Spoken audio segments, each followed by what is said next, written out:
My dad found his biological parents. Should he reach out to them? I'd say so. Curiosity killed the cat. But satisfaction brought it back. And this is the answer to the question, should DNA results always be shared? And it comes from Eyes on Pies, who says, I'm not sure this is the place to post this. Well, it sure is the place to read it. But I just want to get my excitement out somewhere. So I figured that counts as getting off my chest. Shout out to r/ who helped me discover this subreddit. Shout out to r/. Hey, guest on our show, actually. Yeah. What the heck? Come over here. Yeah, come on. Anyways, as you would expect from my title, my dad, male 56, was adopted at birth. He was raised in Eastern Canada and never really searched for his birth parents. The people who raised him are his parents to him, and he loves them very much. They've always been amazing grandparents to my sister, female 19, and I, male 22. All he had from his birth parents was a letter which told him he was born out of love, but they could not support him when he was born. Oh, this is just making me think of the movie I watched. The Cry. really sad movie. Cry. Guys, if you get Sophia to cry on the stream with a very emotional comment, I'll give you an extra wheel spin. Yeah. So get to honestly, if you just bring up the movie Nowhere Special, I might cry. Nowhere Special. Nowhere Special. Nowhere Special. Anyways. It's too sad. So, shooby-dooby-doo. So, when my sister decided to get him a genetic test for Christmas, that is a gift that could be great or terrible, usually terrible. It was purely with the intention to find out what ethnicity we all are, and the thought of finding his birth parents didn't even cross our minds. Eventually, when we got his results, we were surprised to find the names of 2 people with perfect genetic matches to my dad. They were looking for, if they're in the system, maybe they were looking for him. Whoa, that's an astute observation. I make them all the time. You know, yeah. How are all these people in the database? This is crazy. I don't know if I know one person. You have to have done it. That's what I'm saying. Yeah. Is like I don't know that I know one person that. Well, maybe I know. My parents did it. A few people. I think a bunch of people in my family did it because when my great grandmother moved, or my grandparents moved from Poland to here. There wasn't a lot of like records from that. Yeah. And so my grandparents were trying to find like their family. And Sam did a whole project where he like interviewed them and everything, right? Yeah. Dude. Beautiful. Me and Sam. I edited it. I did all of the audio editing for both of those. It took a long time.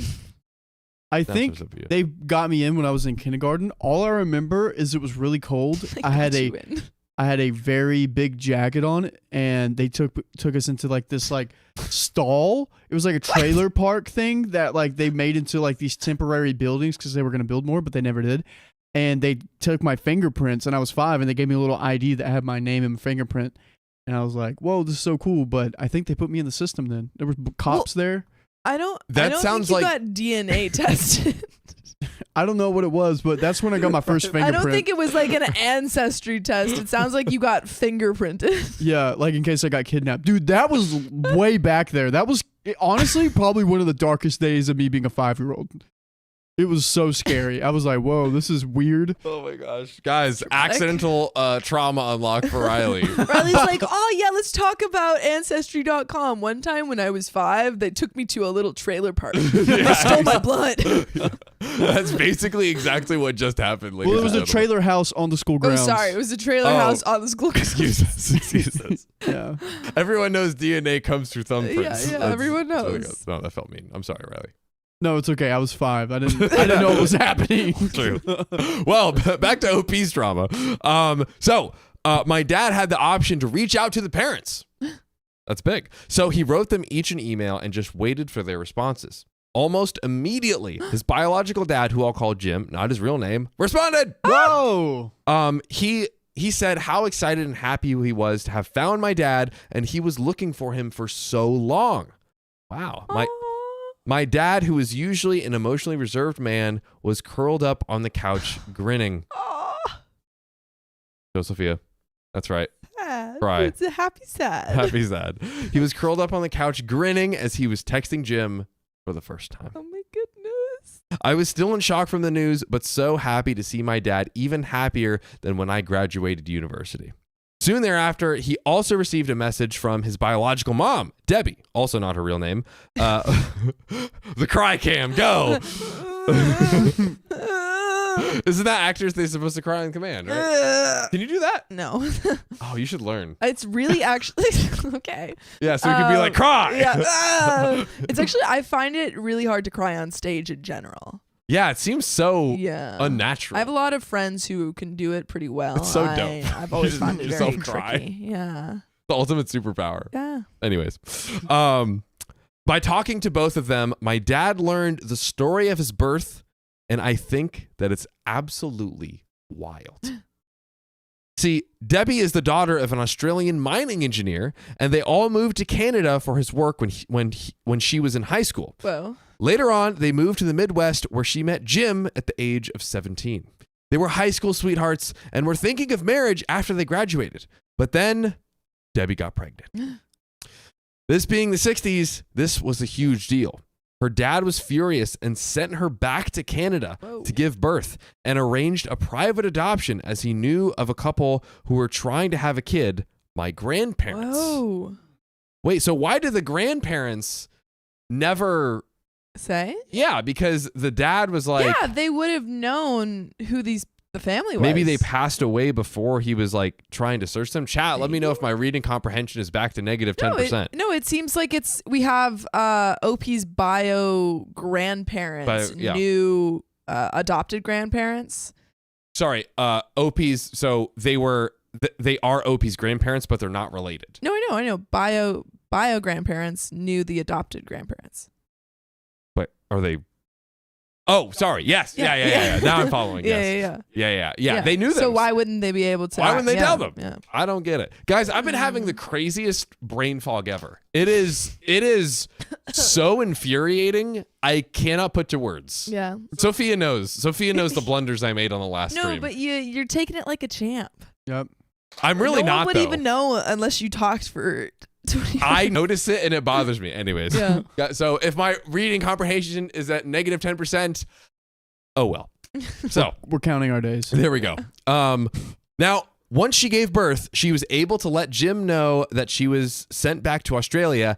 They never saw each other again for the next 40 years. Whoa. Wait, the bio parents were split up and never saw each other again? Yes. She was like shipped off to Canada, like pop this baby out. And then she went back to Australia? Is that what it said? She went to Canada and then went to Australia? She was sent back to Australia after giving birth. Oh my God. So not to meet up with them. So she was separated from the baby in Canada, then moved back to Australia. Basically, like the father basically exiled. Wow. Her. Yes. Yeah. I can't imagine. I can't imagine doing that. Insanity. Jim apparently was only able to move on once he received a letter over 5 years later from Debbie saying that she got married. Oh. Wow, so he was like still in love with her. Yeah. Wow. Eventually he got married too, and they moved to the West Coast, but his wife got into a terrible car crash and lost the use of both legs and one arm, so they were never able to have kids. Oh my God. This is crazy. What a backstory. This is a movie. This is literally a movie. Yeah. My goodness.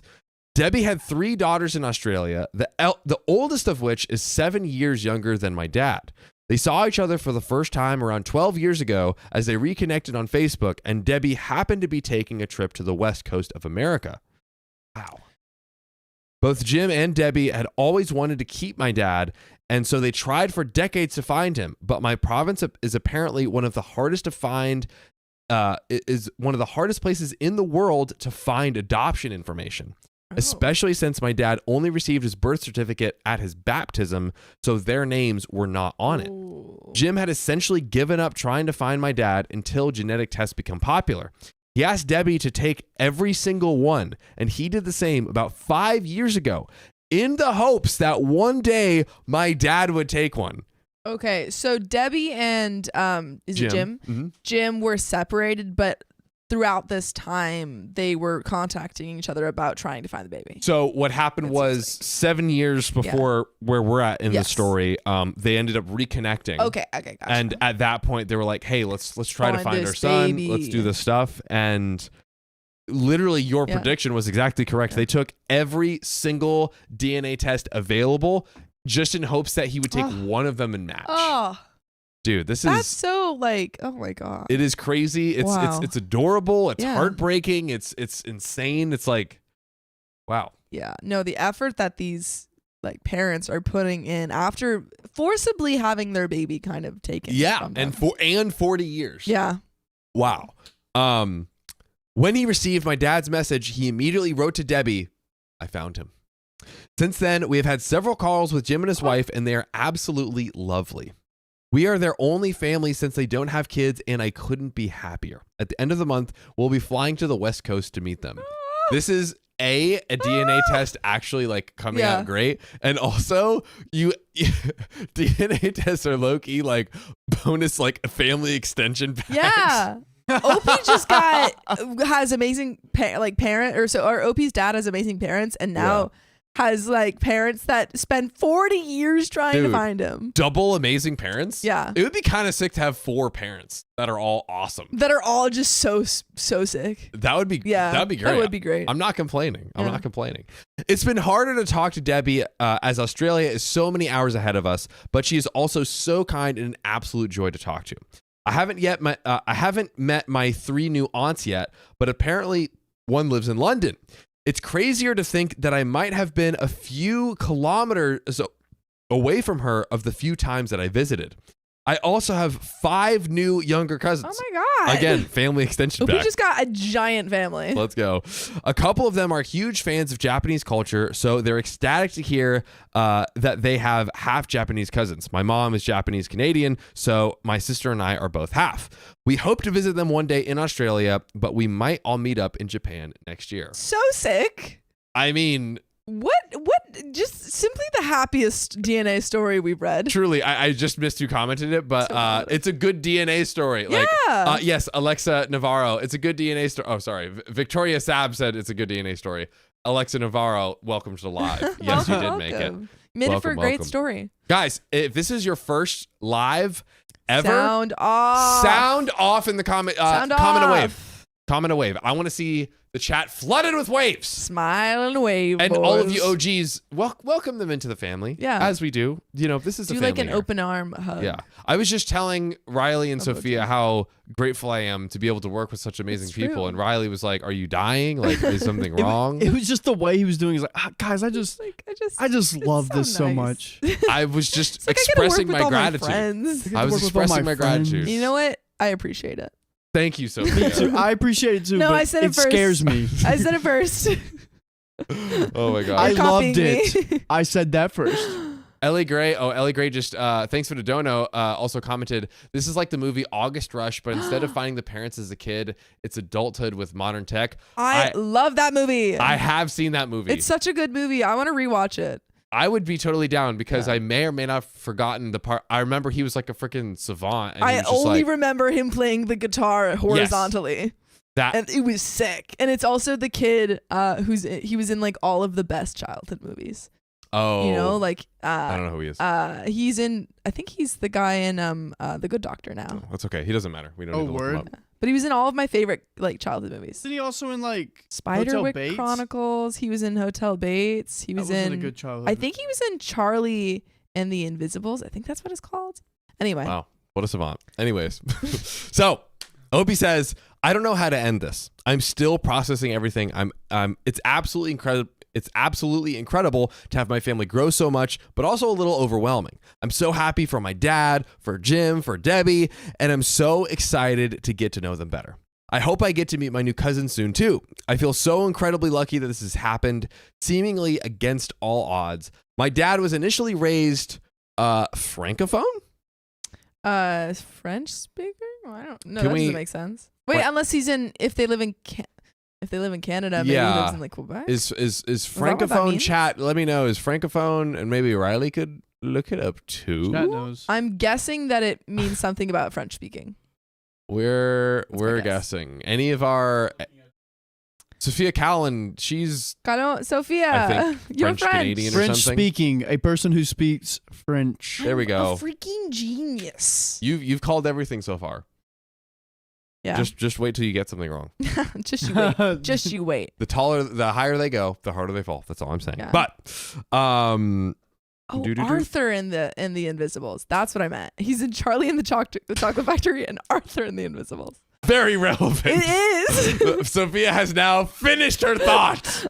Dun, dun, dun, dun. So my dad was initially raised Francophone, meaning French speaking. So it's a miracle that they even speak the same language. Anyways, thank you so much for taking the time to read through this, and my apologies for how long this post ended up being. Do not apologize. I might post an update after I meet Jim and his wife. I hope you all have a wonderful day, and there is an update 1 month later. Oh my God! Let me read this quick relevant comment, and then I want to discuss the question for this episode. So, Sponge Jake says, the visual of your dad curled up on the couch grinning as he texted Jim brought tears. Aww. Congratulations to your dad, your family, and your new extended family. Such joyful news. Opie says, thank you so much. I might have been crying a little bit while typing this out. Haha. Gotta love it. Wow, what a my heart. It's grown 3 sizes. It's so great. But we have a question to answer. What? Should DNA results always be shared? And listen, Sophia, I'm about to go completely contrary to all of the good feelings that we're having right now and just take a big fat stinky dump all over it. I think that we've read a million scenarios where this is the opposite. Because I'm considering. I have a hot take. Go ahead. Okay, I think no, they should not be public, but there should be a third party that connects the parents to the children and pings them and is like, hey, by the way, this is your kid, your long lost kid. Got it. So it's like the only way you can connect, which I could be wrong. I think that's what this was, because I think they said the contact info was unlocked once it was confirmed they're like 100%, aka parental match. Yeah, which is a good process. But like, if it was like Drake had a kid and the kid did a DNA test and Drake found out, oh, I have another kid, that would like cause pandemonium, right? And well, this is specifically like, do you share it with other family members where it might ruin? Oh, gotcha. Like, I think. I'm trying to remember of a story. Could you guys remember of a story where they had a DNA test, but then they decided? I think it usually always comes out. Is my memory? I think it all. Yeah. So I don't think they ever keep it a secret. I think sometimes they're like, should I tell them? And then they do. Because usually, if it involves cheating, I think you should tell. Yeah, you know what? I think so. I was trying to find an argument for horror and disaster and sadness. And you couldn't? I don't think I can. Let love win. No. Let love die. No! This happened on Thursday, by the way. Guys, sorry, I had to take my glasses off. Sophia had to raise her hand there and just be stunned in silence. I just don't care. Ladies and gentlemen, this next thing I'm about to mention, we actually have a bit of an update that's going to happen in the very near future. I'm not even going to tell you what it is, but it is the one hint I'll give you is it's related to what King Frederick just did. King Frederick just grew the family by 50 gifted memberships. 50 gifted memberships. Also, Frederick, he gave a huge membership gifting at the very end of the last stream. That's which what we this just is. met. That's what that is. Yes. So earlier in the stream, I added 30 minutes and 250 to the gold bar because Frederick donated 50 and we didn't get to it. Like Sophia and I ended the stream Thursday and then boom, it happened. Right at the buzzer beater. Yeah. So is this the one from last time or is this? Yeah, this is the one from last time, not a new one. Gotcha. Okay, but still, guys. 50. Actually, there's probably tons of people in that 50 on this very live stream right now. Thanks to King Frederick. Yeah. Couldn't have done it without you. Wow. Guys, cheers. Raise your glass. Raise your chalice to the king. May he live long and prosper. I am watching Game. Anyways. House of the Dragon? No. Oh. I've never seen Game of Thrones in my life. So I'm watching that. I don't watch things. We know this.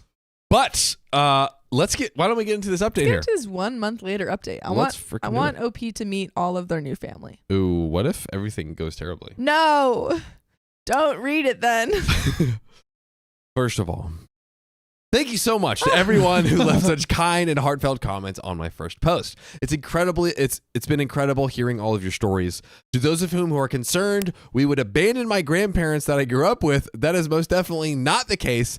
They were the people I grew up with, and I absolutely love them to bits. Although only my grandmother is still with us. All the incredible times I've had with her growing up are so much more important than blood. And I can't comprehend the stories I read where people forget about their adoptive parents or grandparents when they find their biological. I won't recap my previous post here because I'm lazy. Haha. So we just got back from visiting Jim and his wife. The big visit had happened, who I'll call Mary, not her real name, on the West Coast, and it was one of the best experiences of my life. Oh. Wow. We spent a week in their city and got to experience so much with them. Our first time meeting in person was very emotional and felt very surreal. We spent the whole day looking through my dad's and our old photos, basically catching Jim up on everything that he missed out on the past 56 years. That's 56 That's so crazy, I think, on the part of the adopted father, or no, sorry, bio father. Yes. To find, your son, yeah, but also not having that opportunity to have kids before with his current wife, and then finding out that you have this giant family now.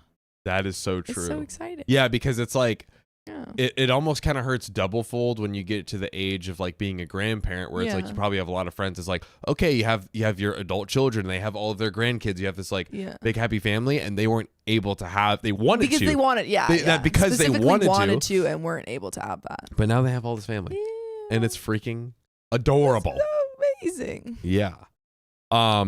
We got to see so many of his and Mary's old photos too, which was very cool. We went to a park near their house, and on the walk, I heard Jim whisper, "My son," with a massive smile across his face. My son. My son. That's my son. We will rule them all together. Join me. Everything the light touches is yours. Is yours. Throughout the week, we explored their city and saw so many cool sights and tried so much delicious food. If they're on the West Coast, I wonder if they're in LA. Yeah, or it could be in the Bay. Maybe San Fran. I want it to be here. Okay. It's here. It's here. Or Seattle. No. That's also true. No. I don't know why I was picturing Seattle. When I hear West Coast, I think Pacific Northwest. Yeah. Like West Coast. Yeah. I get it. Like, I don't know. I just I literally was picturing them walking around Seattle. I'm not going to lie. I think I was. Did you say Seattle? Why was I picturing that? And I think we had a telekinesis moment. Yeah. We did actually, super slight side tangent. Me and Sam, on our very first show, we had a coach for like storytelling, reading, etc. Did Sam ever tell you about this? No. We did all kinds of crazy exercises, like all this crazy stuff. Like vocal warm-ups? Yeah, vocal warm-ups. Oh. She was like kind of like an acting coach. I think she was normally an acting coach, voice coach. Yeah. But it was also, and she was like, visualize things in your mind, because then the listeners will be able to visualize it with you. Ah, wow. It was cool. I audited a voice class. We're professionally trained. Professionals. I do my vocal warm-ups before the stream. Sophia is actually professional. Do you actually? What? Yeah. Wow. Really? I don't. No, you hear me. I go the Oh, I thought you were just like clean your teeth. No, that's a vocal warm-up. Oh. That's the latest thing. You think that when I go bop bop bop bop bop, you think that's a cleaning my teeth? I don't ask the you what you do in your vibration bathroom. shakes the dirt and gunk out of your teeth. Yawning is a good vocal warm up. Then you do that all the time. Yeah, it's good. It's good for the. Those are contagious. Anyways, enough of Sophia trying to infect me with her yawns. So, they have been. Oh no, Riley, where's your sweet little head? Throughout the week. Here we go. Throughout the week. What was that? It was his sweet little head. what I was looking for. Anyways, stop, Sophia. Keep derailing.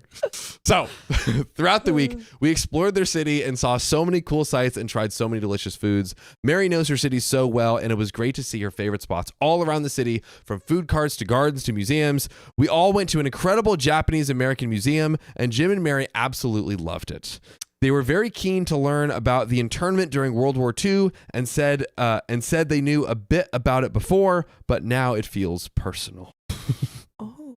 Now it feels personal because OP and his sister are Japanese and their mom is half Japanese and her mom is Japanese. That's kind of, I don't know, that's kind of an interesting response. It's different. Like, but before I didn't care, but now show me the internment camps. That's basically what they did. Anyway, gotta love old people.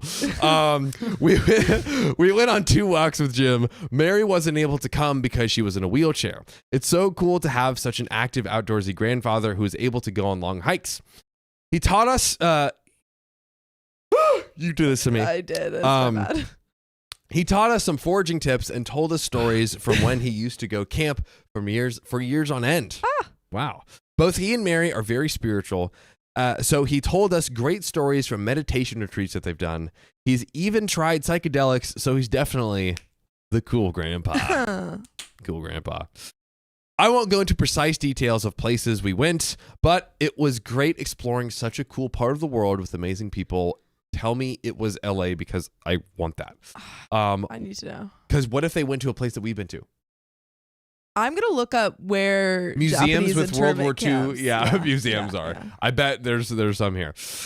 We were all very sad when the trip was over and we had to leave. I've gained 2 new grandparents on the West Coast and I couldn't be happier. And they said that they've gained 2 grandchildren.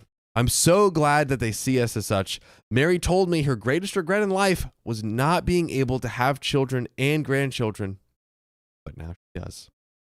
This has been such a transformative time in our lives, and I think it's incredible just how many people are so much happier now because my sister just happened to get my dad a DNA test. This is the beginning of our relationship with our new grandparents, and I'm so excited. Now we have to figure out a way to get to Australia to meet Debbie. Whenever that happens, maybe I'll make another update. Until then, I hope all of you have a lovely day, and thank you so much for taking the time to read this. Wow, what a beautiful story. There's one in Fresno. Darlene says Japanese American National Museum in LA. Thanks, yeah, Darlene. I found one in LA because there was a 5-star one. But it's in Fresno, and I doubt that they were walking around Fresno. I doubt they were also walking around Fresno. But shout out to Fresno. Shout out to Fresno. And shout out to this very wholesome story. story. My goodness. They have one in. They also have one in Seattle. Oh. So I think LA. Yeah. Yeah, this is beautiful story. This has been an amazing, positive story. What a nice way to kick off a Tuesday. What a way, guys! This is the welcome. This is the Tuesday live stream, the one where you can force us to stay as long as you want. And we start off with a nice little story, and we're probably gonna end with a really tragic story. That is how we do it. It's always how we do it. It's gonna be great. I can't drink caffeine anymore. What? I can't drink caffeine anymore. Right. So this is gonna be. It's been a hard few days. John's gonna. Let me tell you something. I prop myself up with caffeinated beverages, which I love. It's so great, but I don't love it now because I can't do it at all. I've been like 4 days or so. Caffeine never really works on me, so I don't even attempt to. That's what haters say. Yeah. You're right. You're just a hater. I'm just a freaking It's all hater. good. But you know what I love? What do you love? Getting into these next stories and reading these donos. Take it away, Sophia. Okay, Gil the Pill, thank you for celebrating 3 months of membership. Ooh. They fingerprint you for being submitted to crisis centers for 5150s to mental health hold. Riley, if there's something you need to tell us, is that where you were at 5? I guess. So, yeah. But they came to my school and did it. What about, you didn't get a passport. No, I didn't get a passport, but they gave me like a picture of my face and a finger ID and said, "Give this to your parents." And I said, "Okay," and had my hair. They took a little bit of my hair too. I just remembered that. This must have been for like kidnapping protocol or whatever. Yeah. Oh, that makes sense. Must have been. Yeah. Did you get your passport for Bali? Yeah. That's right. I had one for when I was going to go to Romania, but my mom said you wouldn't like the food there, and I didn't go. I was 10.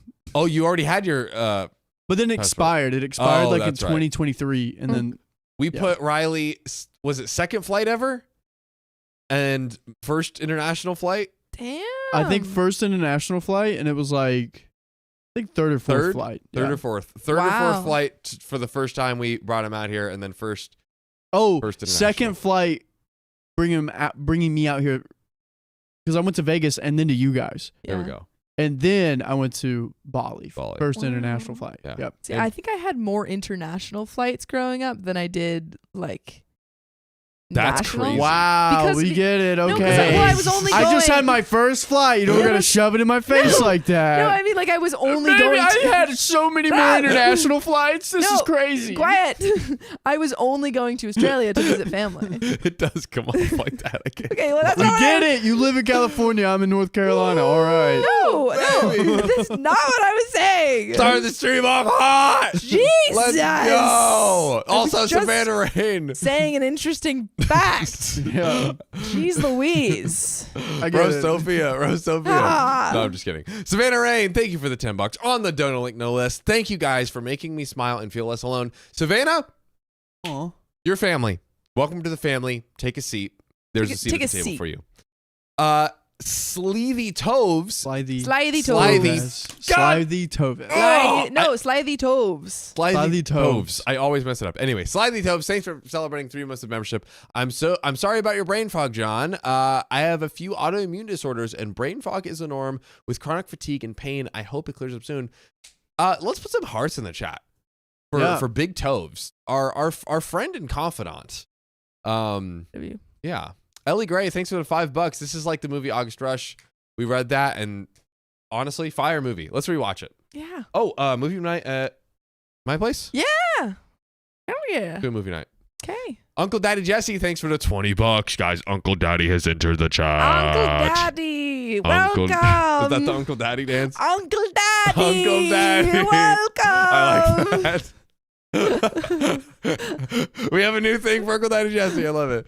And then B Hope Arts celebrating 4 months of membership. Whoa. Crazy. 3 months. 3 months of membership. I love wholesome adoption stories, and this was a perfect one. I met my birth mother this summer and have a story for you guys. Also, like the stream. Please send it in. B Hope Arts. Send it to r/OK Storytime, of course. Please, I will find it. And then send it to and then just send it there. Just send it there. Yeah, send it there. We definitely want to read it. Yeah. And then Bob Smith. Smith. Guys, Bob. Bob Smith has been sounding off lately. Have they? Yeah. I remember Bob Smith has been dropping in some gifted memberships, just like Icon. What's up, Icon? New gifted membership king. Thanks for the 5 gifted memberships, Bob Smith. We've grown the family by 5 more.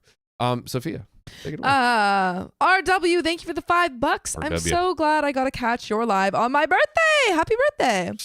I hope one day I can tell you guys about how I found out I was the other woman.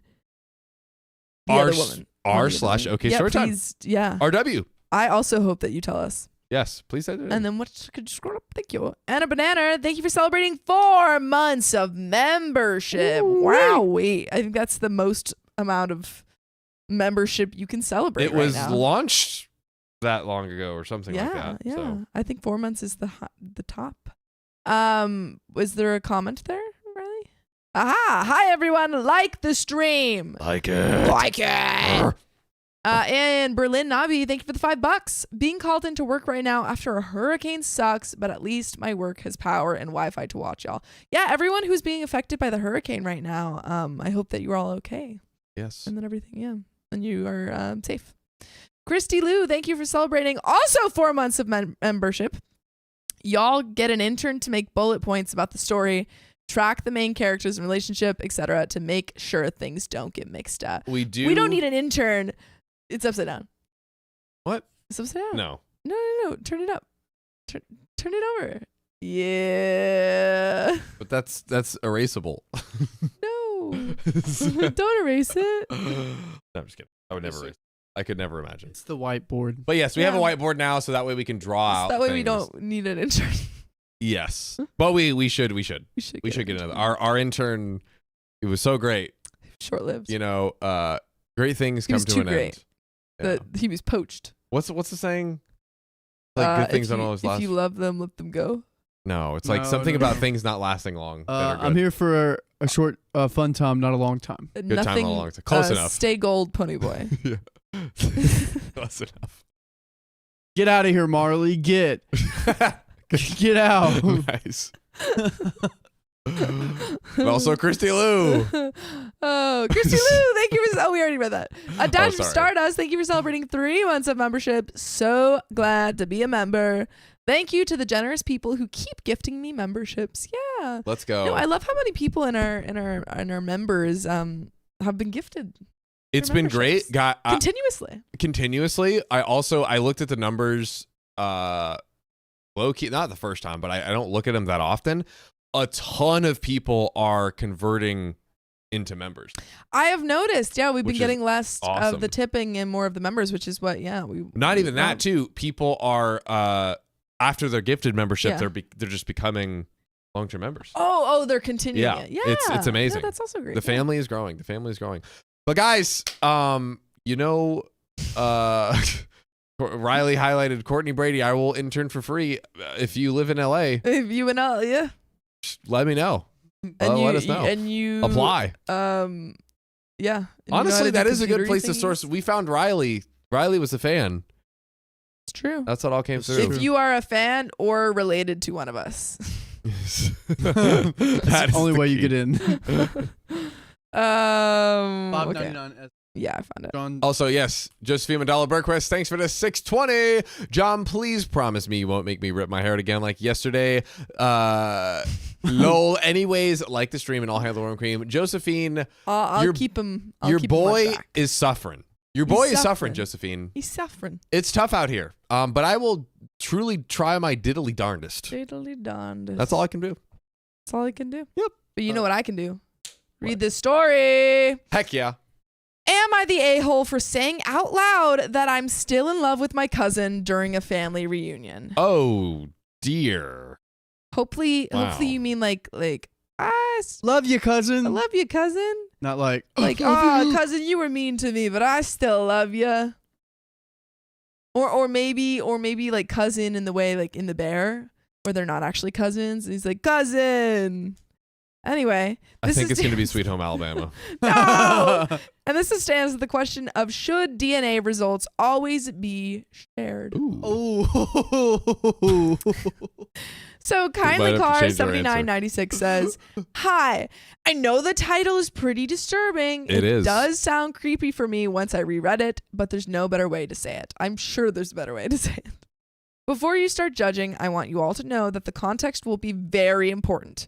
You can form your own ideas, but please wait until you read everything to say something. Me, 29 male, and my fiance, who I'll name Allie, 28 female, met when we were 20 and 21 at uni. We got along immediately since we shared a liking for movies and TV shows. We introduced each other to our families. We had movie nights and a pretty loving and healthy relationship. So after years, I finally asked her to marry me, and she said yes. Aww. Okay. Put an ICU in the comments. Okay. We started planning the wedding, and I took her to my house for a little vacay with my family. She had a pretty good relationship with them, and that was awesome since my family is a pretty important aspect of my life. Maybe too important. Yeah. Opie really loves their family, really loves them. For context, I was given up for adoption when I was almost a year old, and I got adopted by my parents a year later. As far as I knew, I was removed from my bio family because of a drug issue concerning my bio mom. Ever since, my family has been a blessing, even more after they took Allie as a part of the family. During the preparation of our wedding, I started spending more time with her family, and I also had a great relationship with them. Almost like we were already family. It's kind of crazy. Kind of like, anyway, for my birthday, her mother gave us one of those DNA tests that are supposed to tell you about your heritage. Okay, why do people give this as a gift? Yeah, I don't think I've ever...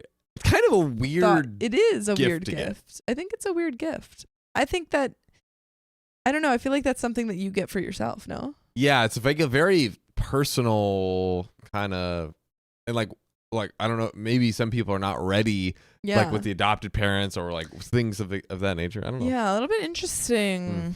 There were 2 tests, so I insisted Allie to take the other one. She did so, and we waited almost a month for the results. We were at dinner with my family and hers, and the result arrived just at that moment. I thought it would be fun to show the results to our family, and we could get some laughs and stories for the rest of the dinner. We prepared everything, and I called for everyone's attention. Everything was laughs until we got to the part of the DNA compatibility, and it shows that we shared a big percentage of our DNA. Total silence. We thought it was in front of everybody? In front of everyone. In front of her whole family. Which is now apparently also his family. Oh. We thought it was wrong, so we took an official DNA test that shows that me and Allie are actually cousins. This, of course, was very shocking and led to a lot of discussions between our families. During the test we decided to run, we found out that I happened to be son of an aunt of hers from her father's side. Oh, so first cousin. First cousin. That's because I was gonna ask, like, is it like fourth cousins, like once removed? Like that's like you share. And that's not a problem. Riley, we know you come from the South. No, I'm just kidding. But like truly though, like once you get that far out, it you're is like asking her to marry her. It's like, okay. But yeah, but first cousins. It's kind of. Can we look up the amount of DNA, the percentage shared? Because siblings is 50, right? Or how does that work? It's got to be more than 50. There's like a percentage. I think it's like 12.5% that first cousins share. I don't know. Something like that. We've had to look this up. Well, like they share, if they're first cousins, then they share a grandpa. So it'll be which one. Is the case. Because how many grandparents can you have? You have 2 parents, and then 1, 2, 3, 4. So they're like 25%. Thank you, Tricia. Well, Tricia's saying 25 for siblings, but they're first cousins. Yeah, someone give me a stat. Yeah. Or we could look it up. We can look it up. Yep. Or our other chat. We have 2 chats. 2 chats that we asked. Yeah. What did I say? What are the... what's the percentage of DNA the cousins share? Courtney Brady says, I think siblings are 50%. That's what I am remembering. And then that first cousins are 12.5. But I digress. Should I? So close. He's got it. Here it is. All right, gang. First cousins share 12.5 of their DNA. However, it can range between 7.3 and 13.8. I think that's exactly what you said. That is exactly what I said. Look at you I now. also said that siblings are 50, so I'm a genius. Yeah. Go me. Of course, after the revelation, we canceled the wedding. Oh no. Don't do that. Put a poll up. Would you cancel or not? I would absolutely cancel the wedding. Yeah, if I let's found put a out that poll. It was the man of your dreams, but he so happened to share one of your grandparents. Dude, please put. Okay, that's. I feel like whenever we get to the next break, we should do a big. That's huge. First cousins. First cousin canceling the wedding. And we had to make up for a lot of stuff in our romantic life, such as the fact that we already had intimate moments and some pregnancy scares.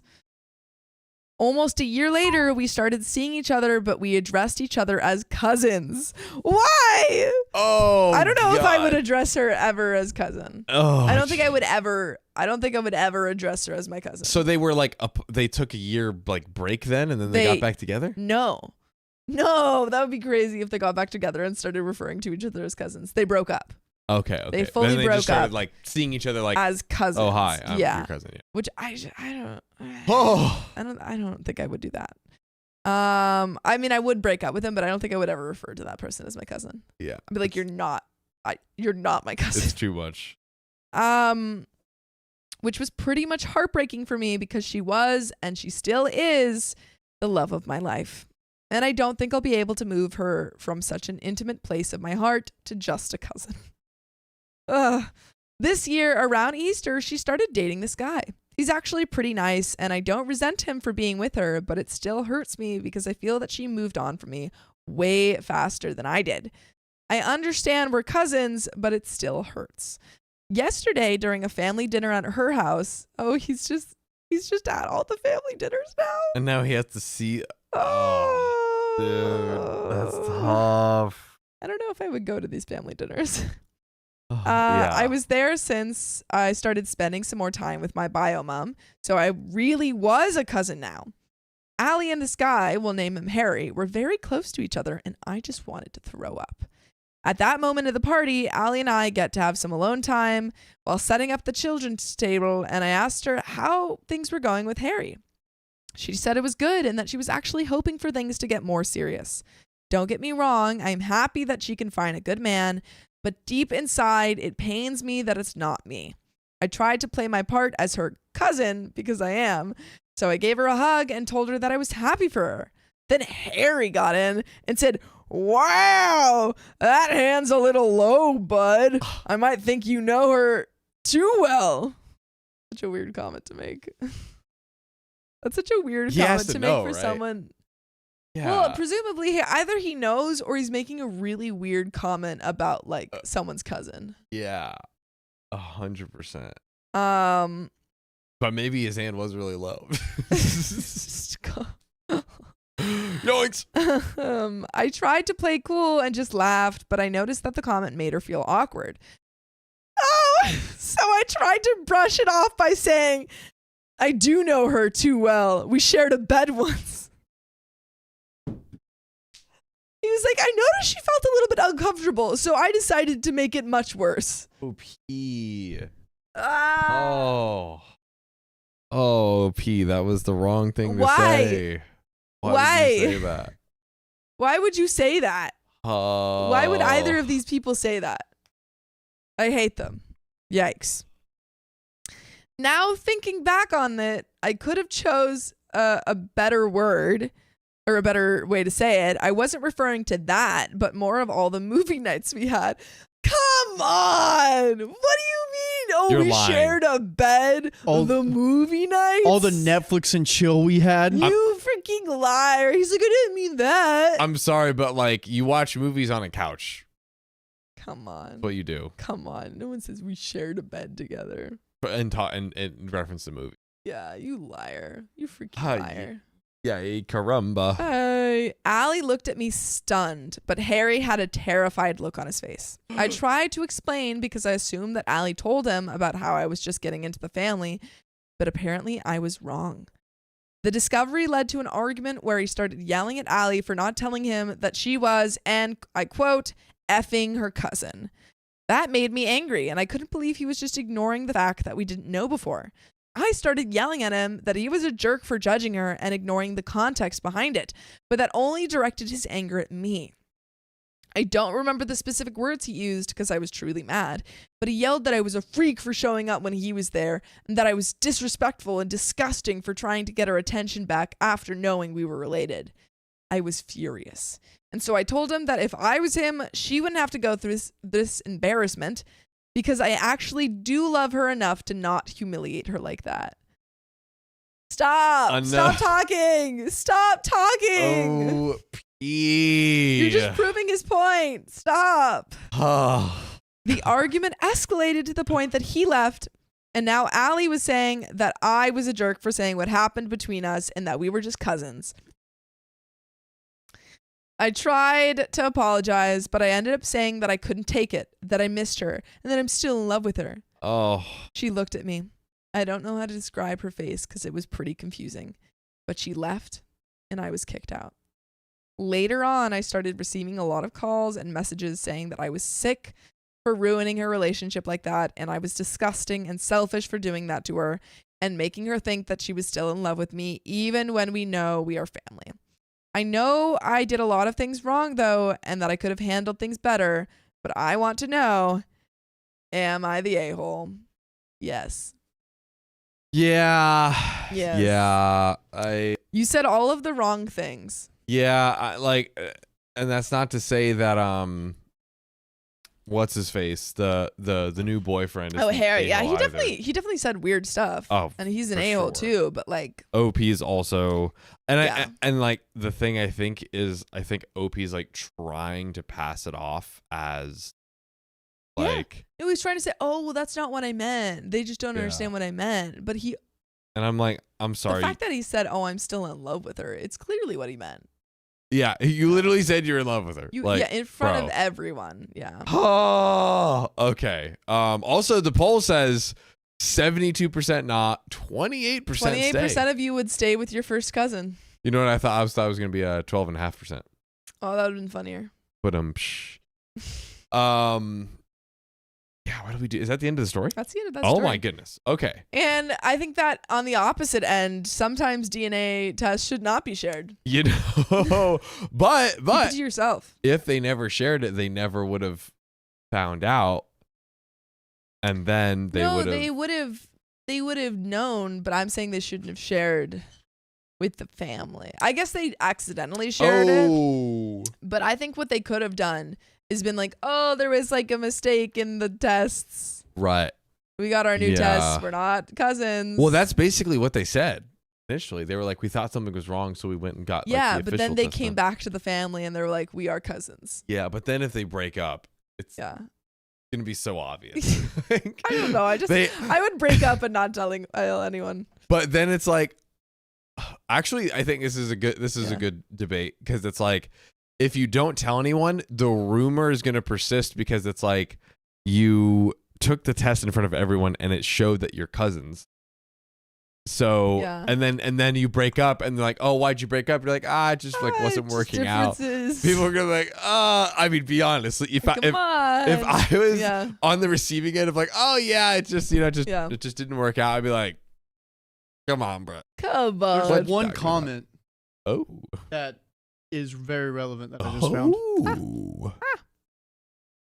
Okay, it comes from OP. Ooh. Let me take a little looksy loo. I don't see it. Wooksy. On the very bottom of the story. I believe I am. Also, Christy Lou, curious aside from taboo and possible illegality, could they technically be together and just adopt kids? I mean, that would remove the potential issues for a child that they would naturally birth. I just don't know if I could get over it. Yeah, it's like mentally, you know? Yeah. Yeah. Dang, John, you're in a lucky spot, dude. You never have to fear that. That's right. You don't have any cousins? Finding out that his girlfriend is his first cousin.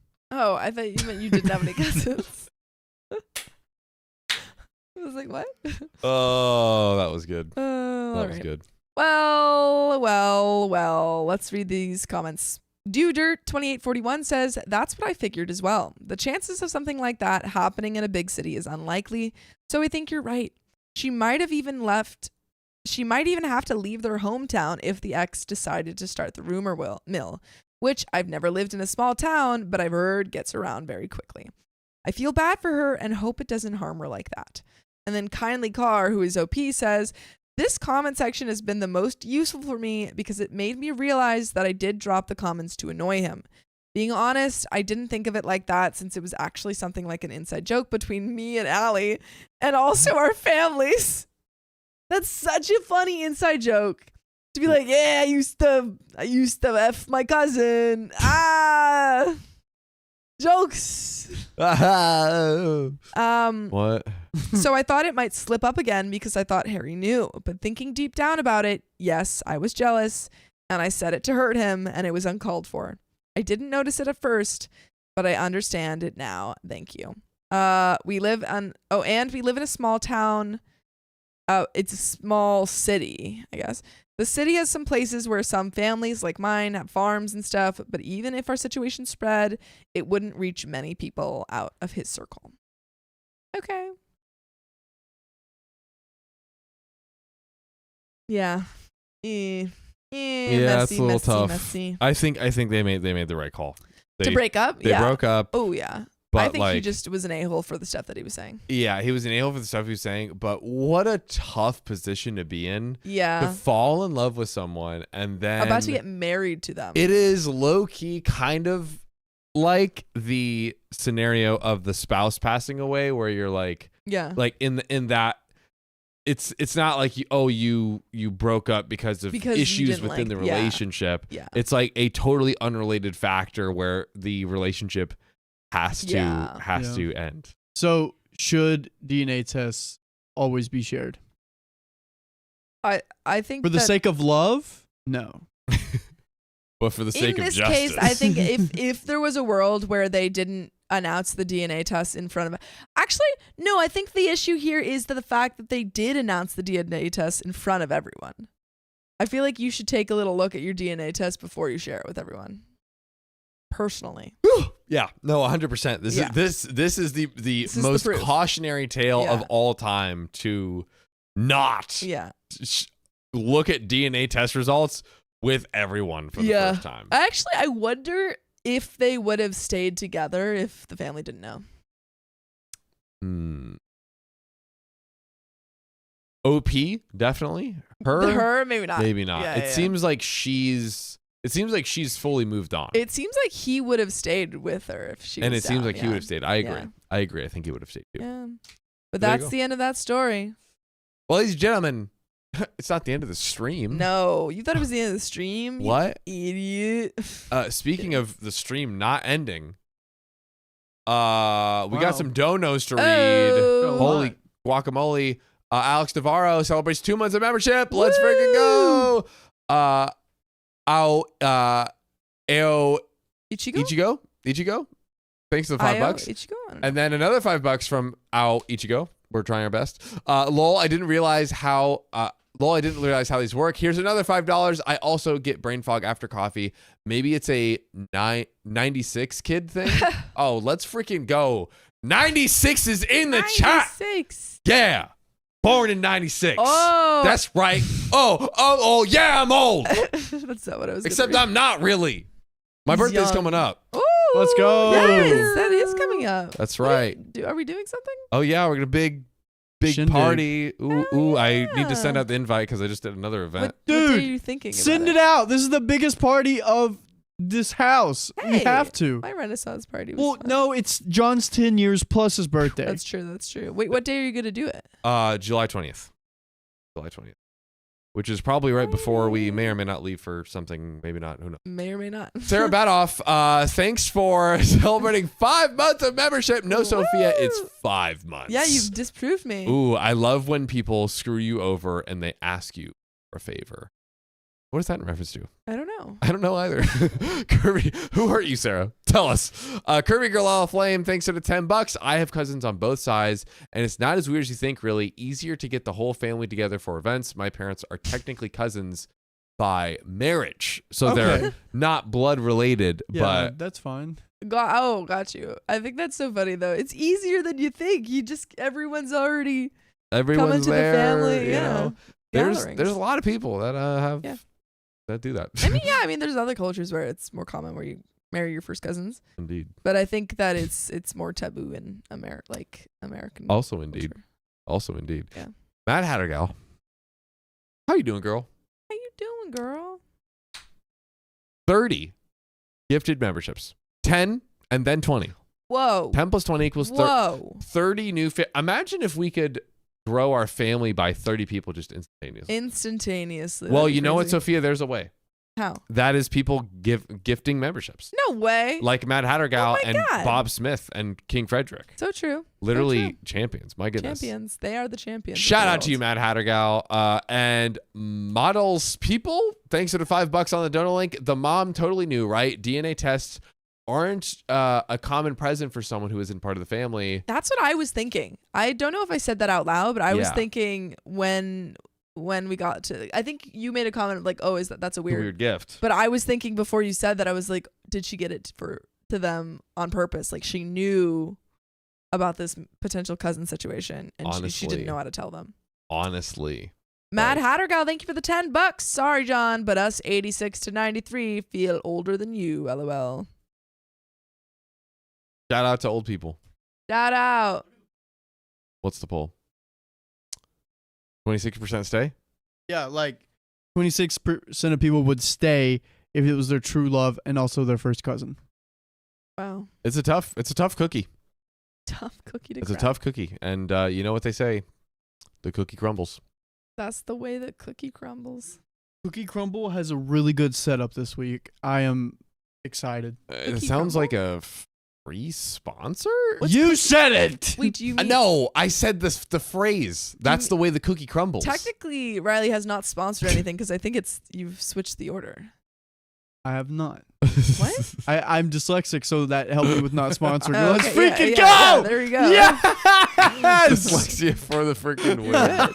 You're in the clear. Oh my gosh. And Kristen Forhat, thanks for the $5. I even got more on Mad Hatter Gal at 82. John's a baby. Boom. And Angie celebrating 3 months of membership. Y'all pray for us. It's 105. Woo! 108 degrees expected tomorrow. No less than 101 the next 5 days in southern Idaho. I do want to bake an egg on something at some point. Let's see. I want to see how hot it is in the valley. It is. How toasty does it How get? toasty. I remember one time in the valley, it was 115 degrees. Oh, it's actually not that bad. I remember. Yeah, I think the hottest it's gotten for me in the valley was 120. 120s. It is 95 in the valley right now. And then tomorrow it's supposed to be 99. Honestly, not horrendous. That's pretty toasty, though. Not horrendous. It's pretty toasty. And we're at a cool 70. Yeah, no, I went to my parents' house this week and it was I think it was in the 90s at like 8 o'clock or 8:30 or something. And I was like, it's so hot. And my mom was like, now you live in Santa Monica. You just complain about the heat that you knew your whole life. You're not used to it anymore. I don't choose it. Yeah. I left it. Sorry. I left it behind. Yeah, I left Florida. But I still got that Florida in me. Guys, go like the stream right now. Guys. Wise. We can hit 500 instantaneously and have fun and do all these things. But it could be so much fun. But speaking of the stream, guys, we have more stories. Woo. Okay? We have more stories. Let's get into them. So let's freaking get into them. Also, Duchess Cassandra, I apologize for saying everyone's old. It's because they call me old. Pickle, yeah. And Matt Hattergal, thanks for the $10. Also, the reason why for the 30 gifted subs is my tribute for being late to the stream. I had family matters to attend to when you guys went live. I hope you all can forgive my tardiness. We always. Matt Hattergal, you can literally come in anytime you want. Yeah. You have like a royal red carpet. Dude, yeah. Rolled out for I you. have seen people be like, sorry I'm late. And I'm like, it's okay.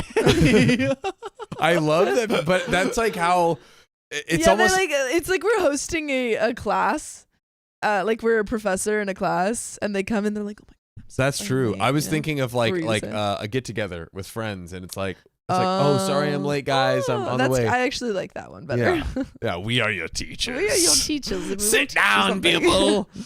Anywho, let's hop into this next story where we're at, Riley. $5.99 And while you find that, I'll read this. Adeline Gutierrez, thank you for celebrating 3 months of membership. 91 checking in here. You are just a young buck, my guy. So happy I found you guys on Facebook. I love being part of the OK family. Wow. Love you all. And we love you. Who you found us on Facebook? Facebook people, make some noise in the chat. Make some noise. Sound off. Yeah. All right, let's do this, boys and girls. Huzzah. Am I the a-hole for leaving home after my fiance said I am not his son's real mom? Say that 5 times fast and understand it. Maybe we need to pull out the old whiteboard. Well, let me read a little bit and then we'll do that.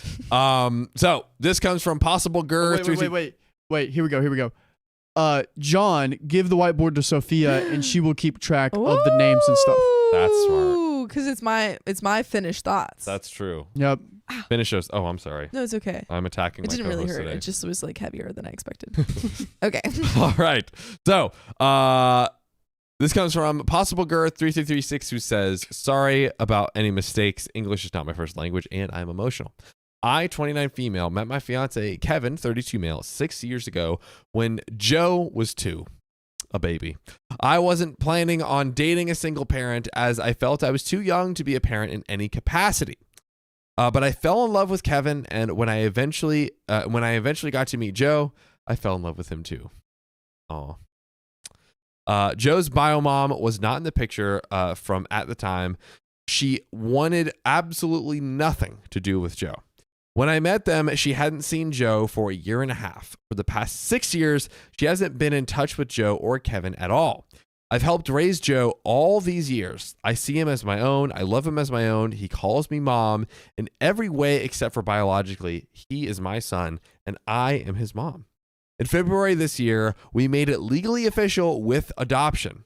It was honestly the best moment of my life. Aww, so adorable. That's lovely. Nothing can ever go wrong in these kinds of stories. I've never heard of anything. Nothing can happen that's bad. Nothing. Nothing. In the beginning of the summer, Joe's bio mom contacted Kevin and asked if she could see Joe. We discussed it and decided we all could give her a chance. Maybe she needed some time to grow up. And this is a great time to pass it over to Sophia. Did we get the diagram? Diagram. We've got OP. Ooh. Married or with Kevin. Oh, yeah. And then Kevin has Joe Baby with Joe. bio mom. And then OP is like a mom, which is why it's a dotted line. Honestly, that is so good. Oh my gosh. I was just right. You just crushed that. Thanks, guys. Literally diagram master Sophia over here. Slay. Kevin and Joe met her and said, wait. Oop. Oh, here we go. At the beginning of the summer, Joe's bio mom contacted Kevin and asked if she could see Joe. We discussed it and decided that we could give her a chance. Maybe she had needed some time to grow up.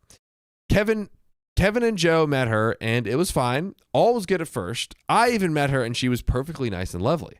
But the last few weeks, something changed. Joe and Kevin has spent more and more time with her at Kevin's insistence. Oh. I have not been there. Joe had started acting out more than he ever has before, and I've been suspecting it's because of his bio mom's influence. I feel like this was confirmed on Tuesday when Joe said he didn't have to listen to me because I am not his real mom. I'm sorry, but that's messed up. The other mom is not his real mom. Yeah. You don't want your kid? Nope. You don't get to be mom. You don't get to be mom anymore. I raised you. I get to be mom. Yeah. I think it is fair for Kevin to want his son to have a relationship with the bio mom. Totally. However, I don't think that he should be undermining the relationship between OP and Joe. I am mommy. Call me mommy. Call me mom. I am mommy. I am mommy. Okay? Not you. You're me. not mommy. I'm mommy. That's right. Get your facts straight, son. I feel... What, Riley? What do you feel? What? Yeah, talk to me. Do you feel like you got something Hey. brewing. Ooh. This is pretty rough. Yes. Conspiracy theory. Ooh. I'm gonna put a conspiracy theory on Yes. this. In order to be mommy, someone has to suck your... Riley's just reads TikToks and then he passes them off as his own. I did not read that. That was a TikTok, Riley. It was? a TikTok. Yes. It was a TikTok. Okay, well, if it was, me and that TikTok are on the same wavelength. It's a Riley original thought. Liar. It's a Riley. It was. I mean, I got inspired from a one about Mother's Day. Yes. I Okay. know. All right. Well, then I stand by that. I'm completely lost. It's okay. But Okay. Riley, why don't you break it down with the diagram board? Nah, just kidding. Just kidding. Anyways, Opie said it hurt a lot when he said I'm not his real mom, but he's a child, so I can't be too angry with him. I talked to my fiance about it later, and that I felt like maybe tired, and that they should cut down a little on the time spent with his bio mom and have me be with him in the future. We got into an argument, and when I repeated what Joe had said, he responded, well, technically, you aren't his. Why are they doing this now? Yeah, it's like, that's so funny because when I was raising him, Yeah. you never said it then. How old? Do we know how old Joe is now? Oh, that's a great. Or is he 2 now? Is he currently 2? Because I have down that he's currently 2, but just for. Oh, here we go. I met my fiance Kevin 6 years ago when Joe was 2. So okay, he's 8. Now he's 8. Let me. Oh, you know what I can do? It turns perfectly into an 8. Cross it out. Boom. Wow. 8. Joe's 8. Sophia's finished thoughts, ladies and gentlemen. Yeah, no. If 6 years with Joe and only now they're saying, "Oh, you're not the real mom," just because they're trying to get the bio mom back, and that's messed up. No. Yeah. I hate it. You don't get to just toss her aside when you think that, like, oh, the bio mom is ready to be back in Joe's life. I hate it. It makes my blood boil. It felt like a punch. I couldn't believe and still can't believe he said that. I was so hurt that I just left to stay at my parents' place, and I've been here ever since. I've tried talking to Kevin, and he's apologized over and over again, but I just can't get over that he sees me like that. I have talked to Joe and said that I just need some time away, but that I love him very much. He's so sad, and there's nothing I want more than to hold him. But every time I think about going home and seeing Kevin, knowing what he said, it makes me stop. So Joe feels bad. He maybe he like didn't really mean that, and he's it was a just kid. He's 8 years old. Yeah, he's 8 years old, and he's probably like hearing this from his bio mom. Yeah, he's like, "Oh yeah, my mommy," and the bio mom's like, "That's not your mom. I'm your mom." Yeah, and then the dad is introducing, like, "Hey, this is your mom. This is your mom. She gave birth to you." Yeah. So she's probably so confused on everything. Opie says, "Am I awful for needing some space? I feel like a terrible mother, but I don't know what to do." Aww. We have an update 9 months later, but we have to stop right here. We have to stop. One, it's incredibly sweet that even though, she's been hurt by, Kevin, and even though she wants to take time away, she's like, I feel like a terrible mother. She still sees herself in that role, and that's really sweet. Yeah. Could you scroll up to Groovy Hippie Chicks comment up slightly? There it is. OP has raised this kid, guaranteed she had cleaned up his puke, she had helped him while he was sick, and been there during the good times. She is a mom, full stop, which is exactly what me and Sophia were saying. Like, if you raise the child, you are the mother, particularly if the other mother was like, nah, I'm good. Yeah, I'm stepping out. Yeah, I'm stepping out. And what do we do? You can have 2 mothers. You don't have to limit yourself to one. Let's have 100 mothers, dude. Let's keep the moms run coming. Up the tab. But we have a question answer. So we answered the question: is Opie the a-hole? No. Kevin is the a-hole. Kevin is absolutely the a-hole. Kevin's baby mama is the a-hole. A-hole. Joe. Joe's 8. Joe's not the a-hole. The a-hole doesn't fall far from the tree. But we should figure out what should OP do now. It seems Kevin's on Biomom's side. Yes. Joe wants her back. I think OP needs to take some of that time. And not necessarily like I don't think this is like divorce right now or separate right now. Yeah. But I think just taking some time away for Kevin to realize that he messed up and that you should value her more as a mother figure in Joe's life. Which is what she's doing. Yeah. I think the only thing she hasn't said yet is like, you're really disrespecting. Well, maybe she did in so many words, but I don't know how clearly she said like, hey, you're disrespecting me as the mom, as the mother who raised this child. Yeah. And 2, maybe being like, hey, I think we need some counseling. To work that out because, sort this out.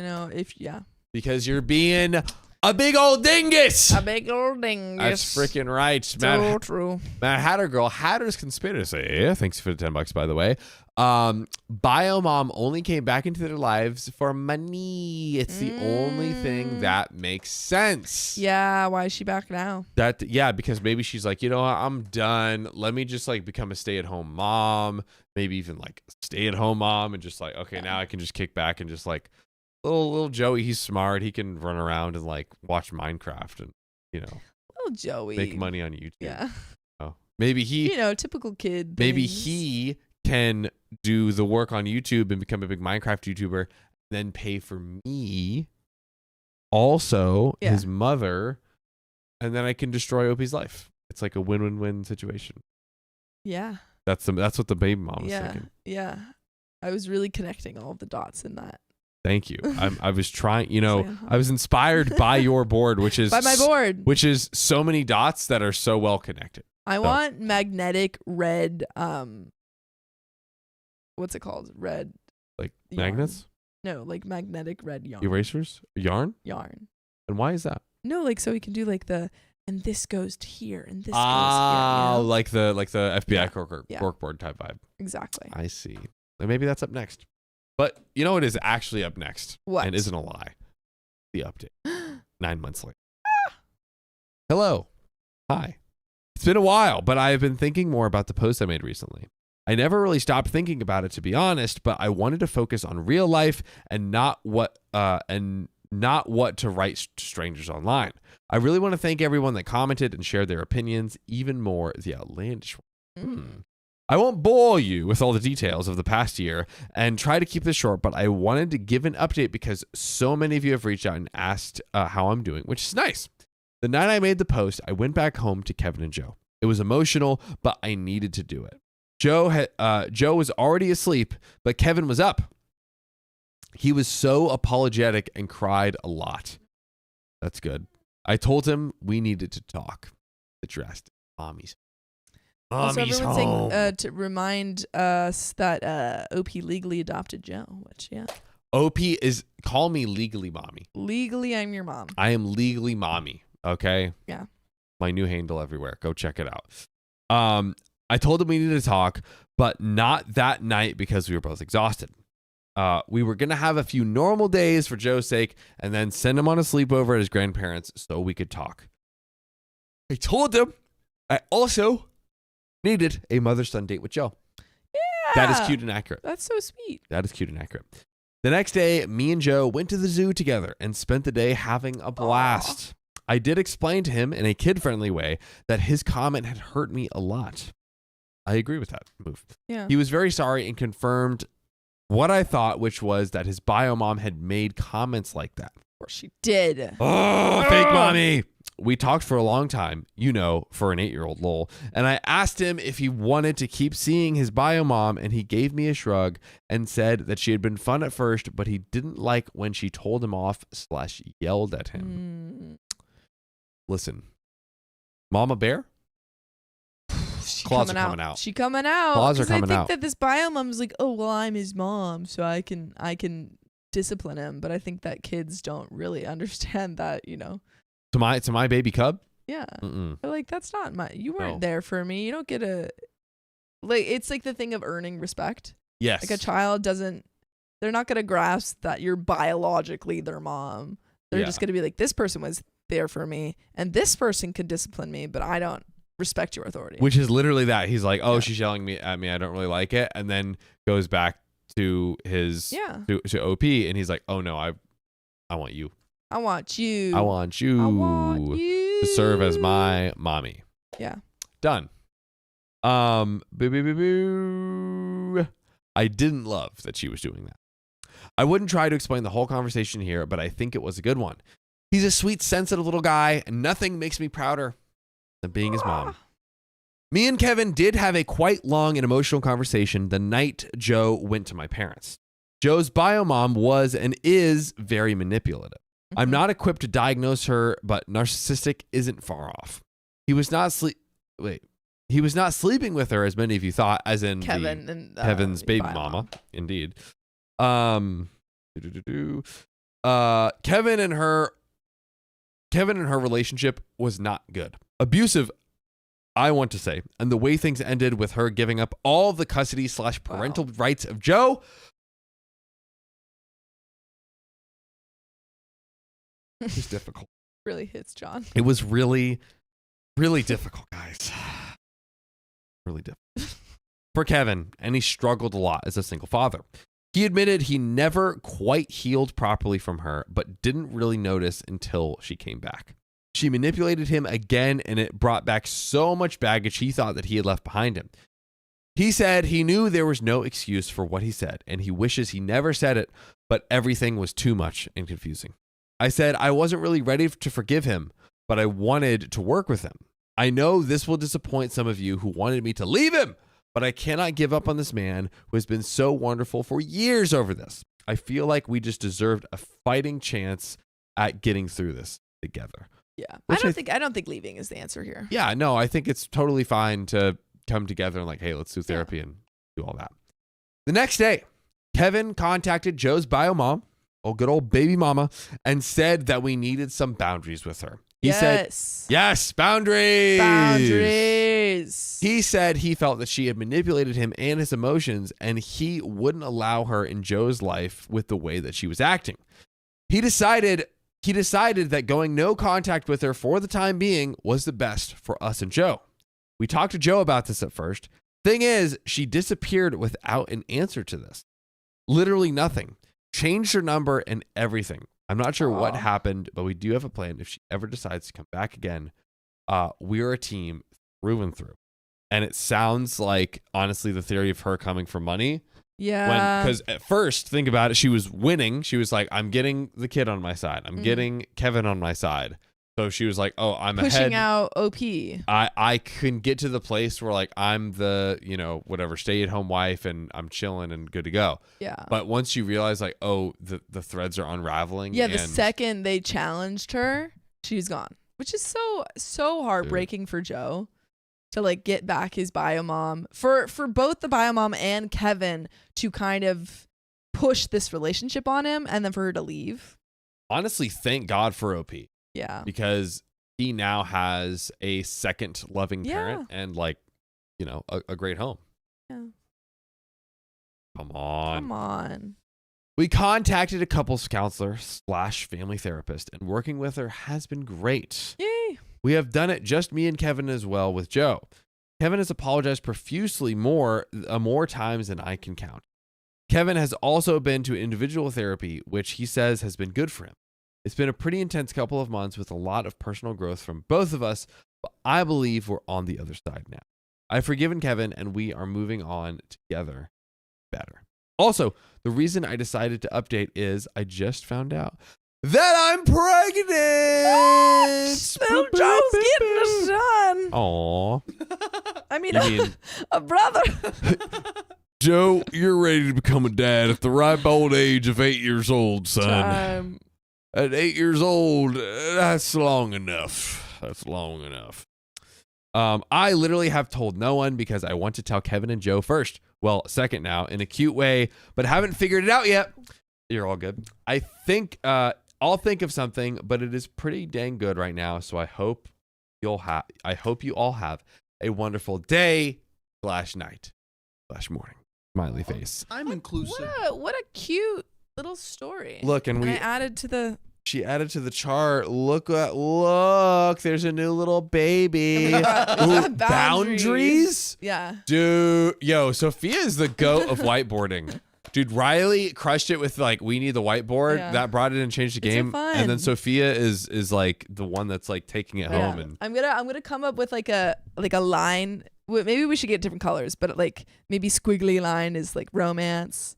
You have to add different a key. lines. Yeah, I'm gonna add a key, but I'm gonna come up with and that. then what if we could train chat to the AI chat to generate little images of the stories, so that way we have them as we're reading. Even it's not working that well. We need we need spray. I thought it was gonna work better, but it didn't. Well, ladies and gentlemen, we have some donos. Let's read them. Shout out to Emma Harrison. Thanks for the $5. You're freaking awesome. Haley Spanny. Also, guys, let's sound off for all of our new donators, our new donors. Y'all have been great. Y'all have been awesome. Sophia's sounding off over there. Haley Spanny, thanks for the $5. Happy late B-Day, Sophia, and early birthday, John. Yeah, also a freaking summer B-Day gang in the building. Wasn't it so sad how like in elementary school, they'd be like, "Oh, hey, it's little Timmy's birthday. Here's some freaking cookies." Here's some, it was hard. It was hard. Listen, yeah. You know the struggle. You know the struggle. But you guys had the littlest birthday parties because you could have them during the day, and everyone's like wishing to go out of their house, and it's like, boom, at 3:00 on a Tuesday, birthday party at John's place. No, I had great birthday parties because I had I would have a bunch of birthday parties because I would have one with my family, and then I would insist on having one with my friends. Yeah. But I always longed for the feeling of bringing in cupcakes to the whole school. It's or not, the whole class. It's a thought that's haunted me to this day. It's haunted me. I'm gonna be honest. Haunted me. Also, Alicia, mine was July 1st. Happy birthday to you. Heck yeah. Happy birthday. Also at the summer birthday parties, that's where all the drama happened in the friend groups. Snap drama. Also, I didn't finish reading Haley's comment. I'd love to make y'all something. So, what are you guys' favorite animal/hobbies? You two, Riley and Sam. Well, now we have. I mean, do we do our classics? See, I don't want to do my classic anymore because I want new things. You do have a lot of worms. I've got a lot of worms, and I have one toucan now, and now I want more. What else do you want? That's a question. I will say I don't have enough orange stuff. So if you could do an orange, Riley, do you have one? I like basketball. Basketball. I like D&D. D&D. So maybe like a little dice. A sorceress. Ooh. Sam likes orcas. Wow. Also, I like owls. Owls are cool. Owls are cool. They're not very in right now. What? But that's okay. Owls aren't in right now. They're not in? They're not. Oh, damn. Thanks for the $10, Tina M. Dot, on the donor link. Hey, do y'all open parcels this stream? Actually, we gotten any. We haven't gotten any yet. Uh-oh, guys. We have nothing to open. We've got nada. Send us stuff.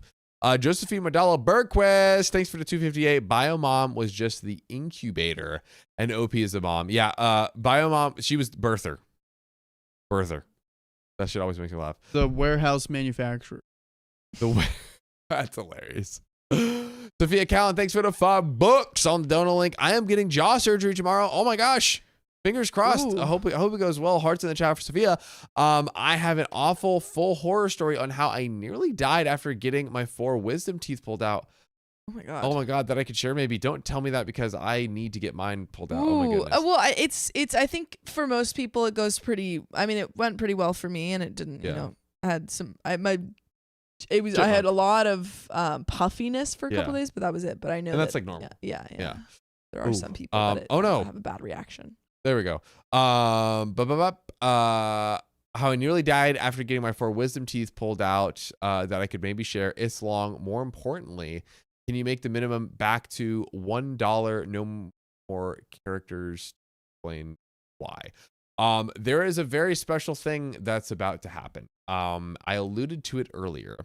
You guys will see in the coming days, which aligns with the new donation setup.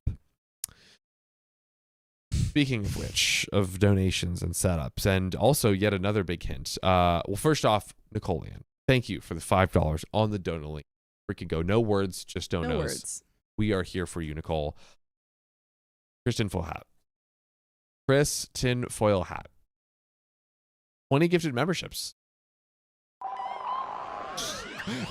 Maybe this is our big gifted It's our gifted membership payload dropping emote. Yeah. Hey. Christian Full Hat, thank you so much which, by the way, to our big gifted membership bomb droppers, I don't know, payload loaders. I don't know what to call you.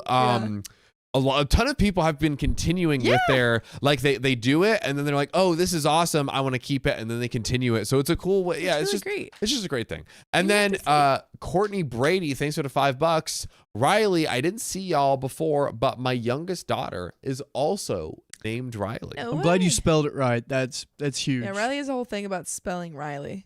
What's the other way? Dude, the other ways is like RHLYE, or the one is like Raleigh. It's like REILGHYLOEP, whatever. Come on. Spell it right, dude. The simple way.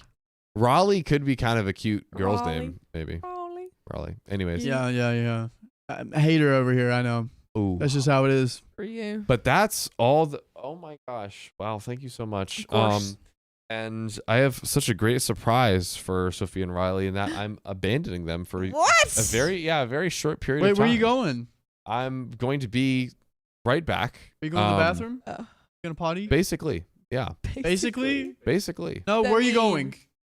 I'm not ready for this. I need more prep time. What's going on? I need to splash my face with some cold water and put some ice cubes under my eye sockets. Do it. So I'm going to do that. Maybe you could start the story. Sure. And then I could come back and give me a TLDR for me and the people. Can. See you in a bit, guys. Okay, bye. Bye. Alrighty. I'm on it. I'm already ready. S1.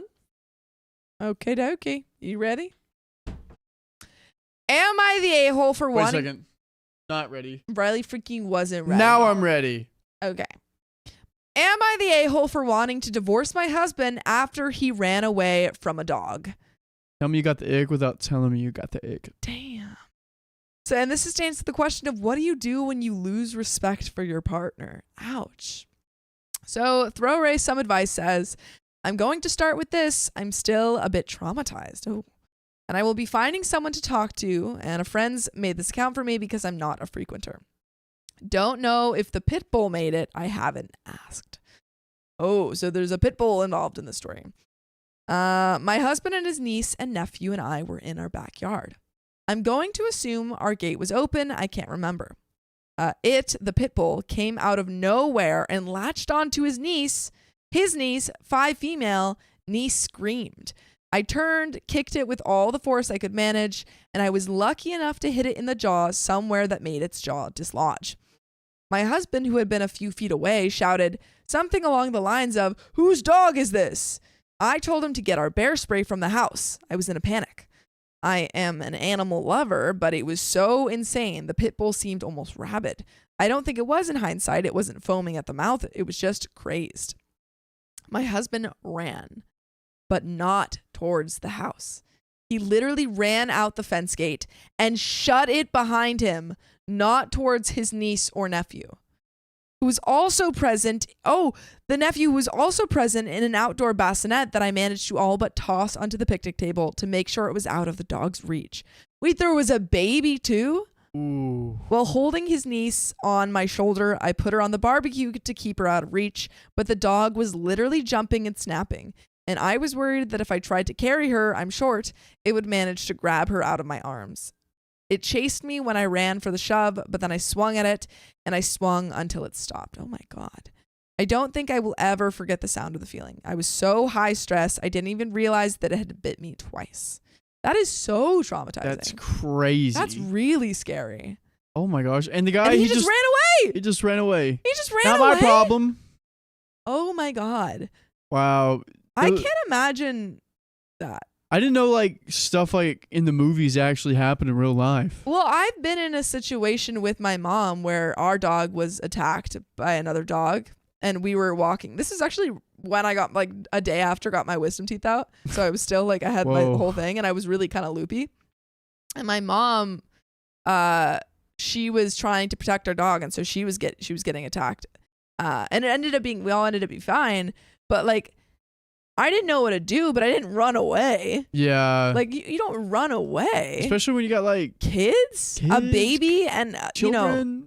And also the fact that these are not even, it's not even like her niece and nephew, which I mean, still would be bad if he ran away, but this is his niece and nephew, which is wild. Yeah, no, this would be, yeah. Sarah Francis says, wow, I would lose respect for him too. Here, I'll put a chat or put a poll in the.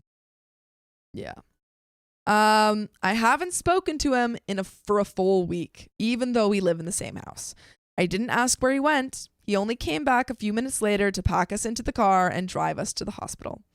He's getting angry that I'm giving him the silent treatment, but I feel like it's his fault that I had to possibly end that animal. If he had gotten the bear spray, I literally keep it in my purse for if I'm ever attacked by an animal or otherwise, then I don't think I would have needed to do what I did. It was literally just inside the door. He knows where I keep it. Instead, he literally took off to God knows where. Me and 2 children that I'm not even related to could have died. it might not even be relevant, but I don't even like kids. I'm staunchly child-free, and he's the one that offered us up to babysit for the weekend. I don't know. Is this grounds for divorce? I'm not even sure I can look at him. Any attraction I had to him is pretty much gone. He tried to touch me yesterday just to move me so he could pass, and I smacked his hand away without even thinking about it, like he was some stranger at a bar, because it was literally jarring. He's just been skulking around, trying to talk to me, then getting frustrated, then skulking more. I wasn't expecting him to be macho and fist fight the freaking dog, but at least follow instruction. At least not leave me in a life and death situation with a toddler and an infant. Should I be able to chalk this up in the moment of panic? I don't even know if I want to hear him out. And there is an update. Yep, guys, go vote. Lurkers, we need you. Yeah. 1 for divorce, type 1 for divorce, type 2 for not. You can also do it in Facebook. I would divorce. This is wild. This is wild. You would divorce? I would divorce. I would yeah.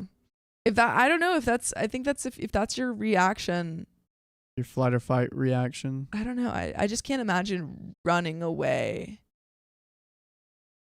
Because I've been in like definitely less extreme scenarios where I've had to like protect a child from something. And I've always done that. Like I've always, like I remember I was like, I think I was 16 and I was looking after some family friends' kids and we were in the water and the water was like, it got super rough. Yeah. And I remember I had to like literally lift them out of the water while I was being battered in the waves. Because like, I feel like you have, I don't know, even if it's not like, even if it's not directly like I'm going to help this person, I'm going to kick the dog, I'm going to get in the way, it shouldn't be run away. Mm-hmm. And yeah, and it's like they need to be there to protect too. Especially if you've offered up to take care of a child. Yeah. Like it's one thing for it to be a random child that you're like, oh my God, I'm going to go help them. It's another thing for you to offer up babysitting and then not do the job. Oh, gotta go. Yeah, like like that's why you're a babysitter. You're supposed to be protecting them. Dude, yeah. And the chat or the poll is crazy. Yeah. This is basically unanimous. Jazzy says, but some people are afraid of dogs, are genuinely scared of dogs. I absolutely, but who wouldn't be scared in this situation? Yeah. Like everyone, yeah. Who scared. Wouldn't be? I don't know. I will say if it was a huge tarantula or like camel spider, I would have a really hard time like being like, hey, I got you. I honestly, I don't know. I just think it's different. I think her point, which I'm for, of he didn't have to jump in harm's way, but the fact that he didn't even try and go get the bear spray, or he like immediately left get the kids and out of there. Closed the door on them. Close the door on them. That is wild. Yeah. But let's keep getting into this update. Also, we are at another 30 minutes because of some donations. All right. Let's go. We'll read them after the story. Yeah, this one's almost done. Update. My friend said that people update often, but I don't know how to attach it to the other post. Blah, blah, blah. For everyone worried about my mental health, I did get it in through an app with my work yesterday because I decided I really needed it and labeled it high priority. However, it felt like it was just a parliamentary meeting. And she said she wanted to get me to feeling a bit more comfortable because I was visibly tensing up whenever I started talking about it. And she even noticed it through the video chat. Last night, also, I told my husband I needed space. Last night, I told my husband I needed space. I apologize that I don't have any more of an update on our relationship than that. I wasn't as nice as I wanted to be. He argued and didn't want to leave. It's my house. But I told him I just didn't want to look at him, that I couldn't look at him. He cried, and I hated that I felt apathetic towards it. I haven't slept well, so I'm not sure. I'm also just overtired and still so shaken. I was also emotionally exhausted after that appointment, so that might have added to it. I got a few questions about his sister and her husband, so I thought I'd answer. They aren't speaking to him. Whoa. Wow. Dang. Yeah. I don't know when it happened. I was definitely out of it at the hospital while I was getting the stitches and everything. But I do think after I was done blubbering and trying to explain how something so terrible happened to their little girl under our watch, they apparently asked him where he was. Ooh. I still haven't talked to him about where he went, so I don't know. However, it clearly didn't satisfy them. Oh. His niece just got out of the hospital yesterday, so that really triggered everything and a lot happened. I had sent flowers and a bear and this one toy thing she's been asking about. I didn't go to the hospital though. I was scared that seeing me would make her nervous. But his sister and her husband sent me flowers too, and it made me bawl again. I'm just a freaking mess, honestly. The father sent me a long message that I haven't been able to get through, but it's the sweetest thing anyone has ever sent to me. He also sent me a 1K Visa card. Wow. Oh my gosh. Wow. Wow. I mean, like that's so generous, but Oh my also I gosh. understand the thing of like, you saved my kids. Yeah. Like they might have been killed. Ooh. I literally thought I was reading the amount wrong. There are good people and I still feel terrible. I couldn't have done more for her. Everything's just replaying in my head. Anyway, I obviously haven't looked into filing yet, but I'm not against the idea of it. And it really did help me feel better about wanting a divorce over this. I know fight or flight can't be helped, but now I think I realize that it's okay not to want to be with someone who would leave you behind. Yeah. I think I can say I'm a fighter and I want a fighter with me. Maybe he'd be better off with a runner instead too. Then at least he wouldn't be leaving someone behind. Dude, if I was him, Yeah. I would have just kept running. I would have never shown my face again. Yeah, you can't come back. You can't come back. That is crazy. And the kid's parents are pretty upset with him too. And I saw a comment earlier that was like, wait, did he argued? Wait, here it is. Charlie says, wait, he argued? No apology? It seems like he was kind of groveling a little bit. And then when OP was giving the silent treatment, he was like annoyed about it. That's what it seems like. Oh my gosh. It doesn't seem like there's really any accountability going on here. Ooh. Where was I? I don't know. It feels like I'm done, but I also am just a mess. So right now, I'm just glad I have space.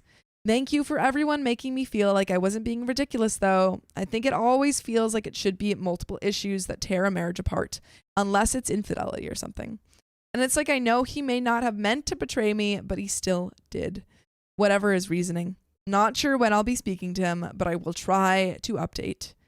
Oh my gosh. I'm going to see if there's an update. Yeah, Did you pull I did this find today? this. Yeah. Okay. Unfortunately. Well, I found the update today. Oh, you found the update today?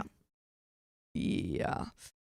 Emre says, did OP mention how the dog got into their backyard? No, I think we know that the backyard gate was open, but we don't know where the dog came from. Which is really, I really don't like when dog owners are not, training their dogs well, especially pit bulls, because pit bulls get such a bad rap because of their owners. Pit bulls can be very sweet dogs. Oh yeah. And they get such bad raps because people are just terrible dog owners. That is true. My dog Gracie is part pit bull and Weinemer, and she's very sweet. Yeah, no, pit bulls can be very, very sweet animals, and it's literally just, it's on the owner. If you have a dog that has a strong jaw and big teeth, you gotta train it right. And Jess M says, part of why I'd get married is to have a husband who'd protect me, and I'd protect him. Yeah, I think there is, for a lot of people, there is that desire for protection to be kind of a mutual thing, and for her to see firsthand that he would not, go to bat for her if she was in danger. Is there like a test we can do to I don't know, see if a guy would protect someone or not? Like, here we go. Classic. Mm-hmm. Hey, I call John. Hey, John, I'm about to go on a date this Friday. Be a thug and try to rob me and I beat you up kind of thing. But the girl calls, my girlfriend would call John and be like, hey, John, try to beat up my boyfriend. See what he would do. Do you think that people should go through some kind of version of that? Either that be a dog, a person, what? Or to see, I want someone that can protect me. I need a test just to make sure so that this doesn't happen. I think you find that out in simpler means. How? I don't know. I think it's a process. A bug's attacking you and they don't swat it away? Maybe.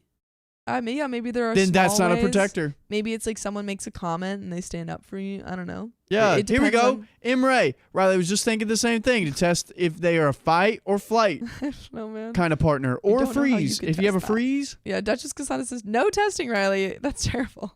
But like, which one's terrible? A niece getting hurt or a little test? Which one? You tell me. Which one? Villainous MC says, pitties are one of the most affectionate dogs in the world. Training is the real problem. People train them to be aggressive. Completely agree. But that is the end of that story. You didn't answer my question. What kind of test would you need? I don't know. I don't have an answer. You don't have it? Give me one. Give me something. I don't know. Let's say you're out with someone I don't know. and you need some sort of test. What would it be? The bug test? Sure. The bug test. If they don't swat the bug away from me. Then you know. Then I know it's not. It's over. Not going to work out. It's over. See, mine is I will always take a spider out for anyone.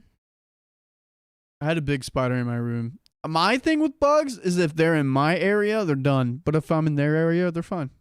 See, as long as it's like, I don't know. If it's a spider, I will take it outside. If it's an ant, I'll murder it. He hates ants. There were ants in my bathroom this morning. Oh no. There was so many, and it was kind of the perfect place for them to be because not to sound mean, but I did just drown them with my with the. I sometimes see ants in my bathroom, but I just kind of let them vibe. Like there's just a lot, few. Though. There were because I had this shower scrub that I guess might smell sweet, and so they didn't get in it, but they were crowded around it. They're about to. Yeah.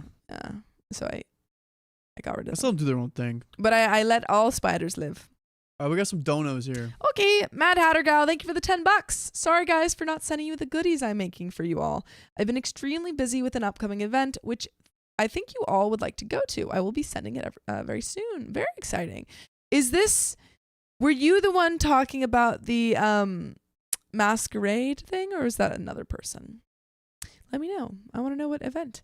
And Frederick Lochnick, thank you for the 10 gifted memberships. You are just the giver that keeps on giving. And Groovy Hippie Chick, thank you for the 10 gifted memberships as well. We love you all and all of our new members. Seth Rush, thank you for the $5. All hail the Worm Queen. Oh, love ya. All hail. We got some more. Yeah. And those donos did get us to another 30 minutes, and we have some more donos here. Woo! MJ Grow. Oh, and Frederick Lochnick, thank you again for the 20 gifted memberships. Holy Jeez cow. Louise. And MJ Grow, thank you for the $25 tip. Hi, everyone. John, there's going to be a little birthday gift for you arriving soon. Oh. We'll let him know once he gets back in here. Birthday. Yeah, he texted me. He said, here, I'll read you his text. He said, be back in 5. Sorry, I'm completely zoning out. LOL. Oh, poor John. Poor guy. Poor John. I think I just heard something. Ding. Ash. I don't know. I thought it was a ring, but we don't have a doorbell. Anywho. We have a spin wheel. A wheel spin. Let's spin that wheel. But I need John here for it. Okay.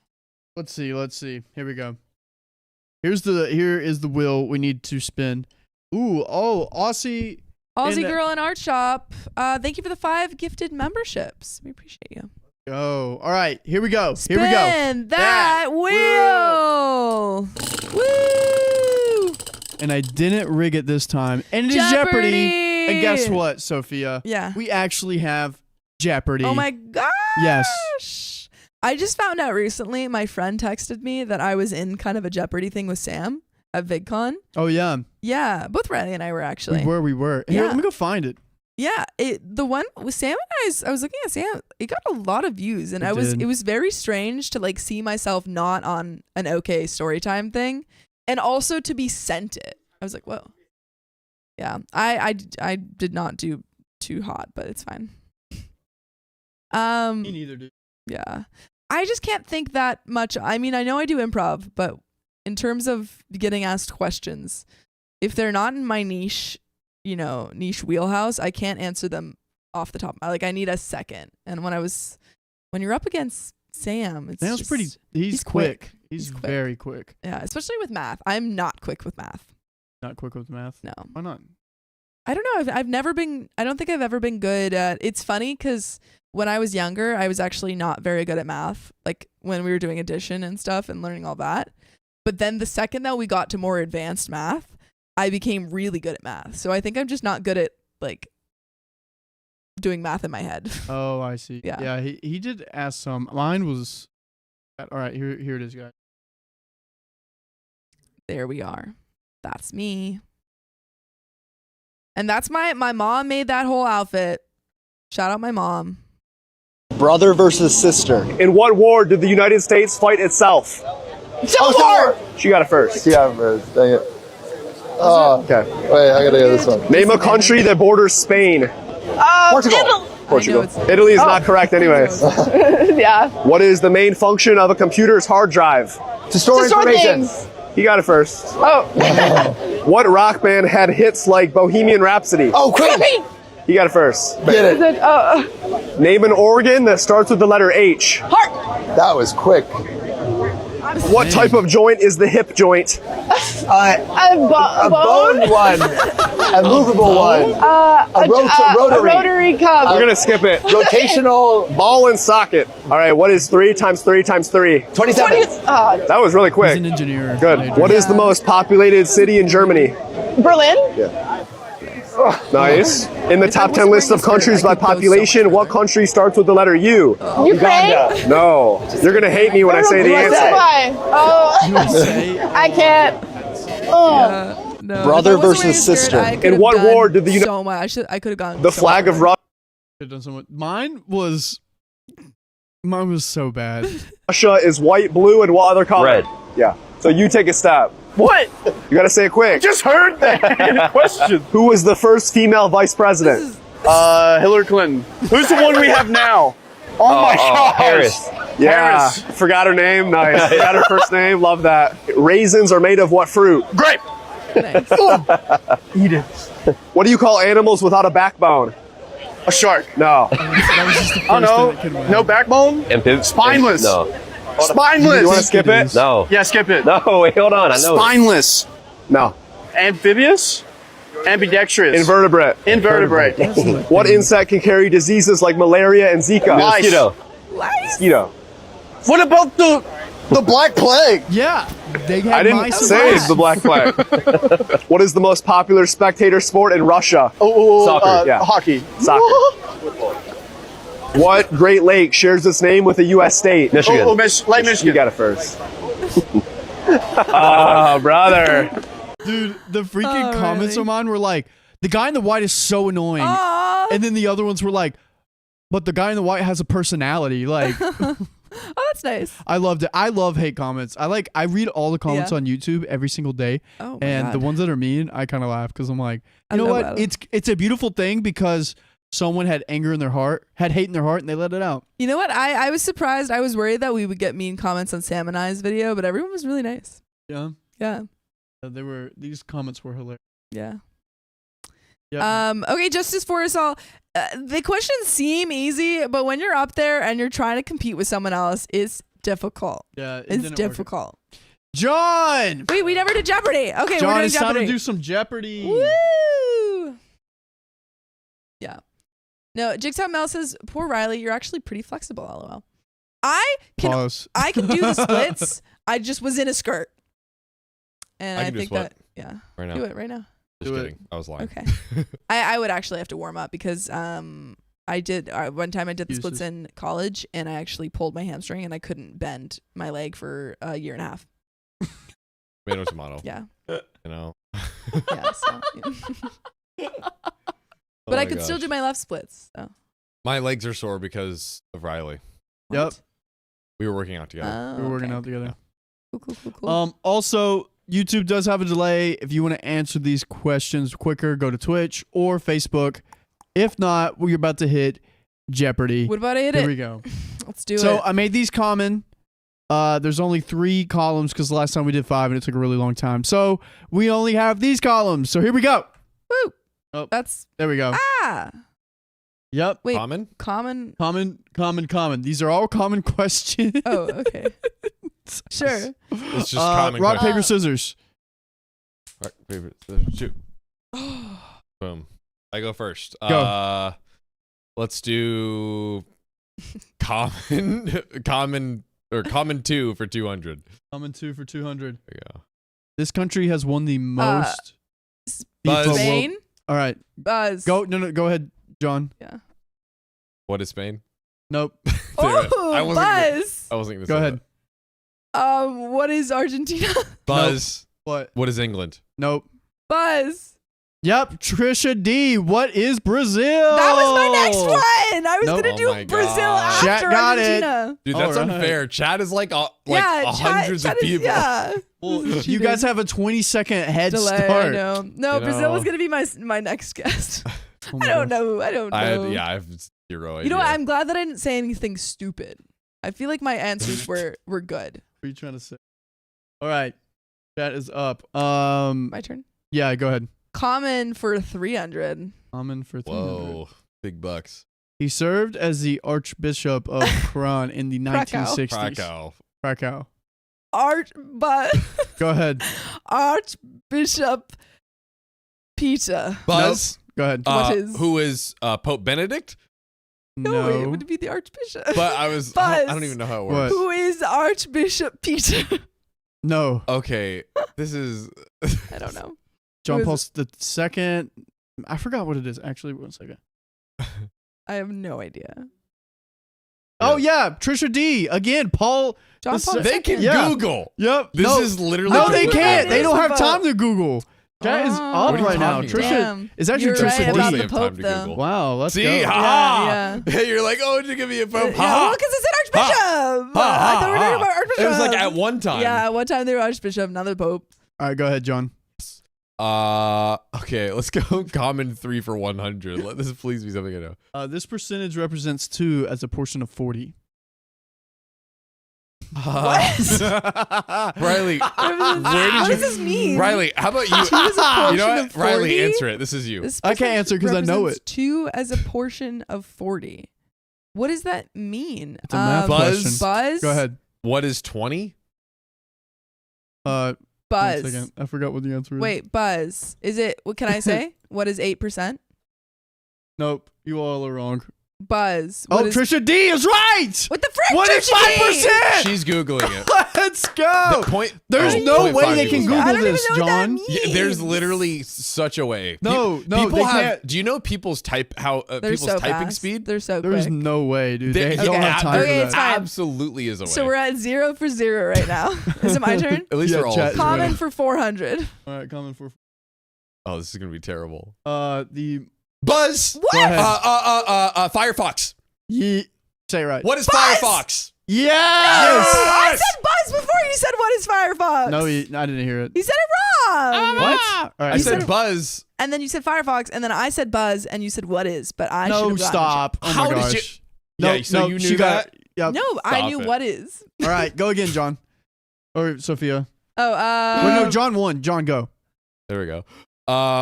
Common 400. Maybe the 400s will work. Which for me. one? Sorry, common 3. 400. Sorry. What Buzz! was go ahead. what is red? Boom. Nice. How?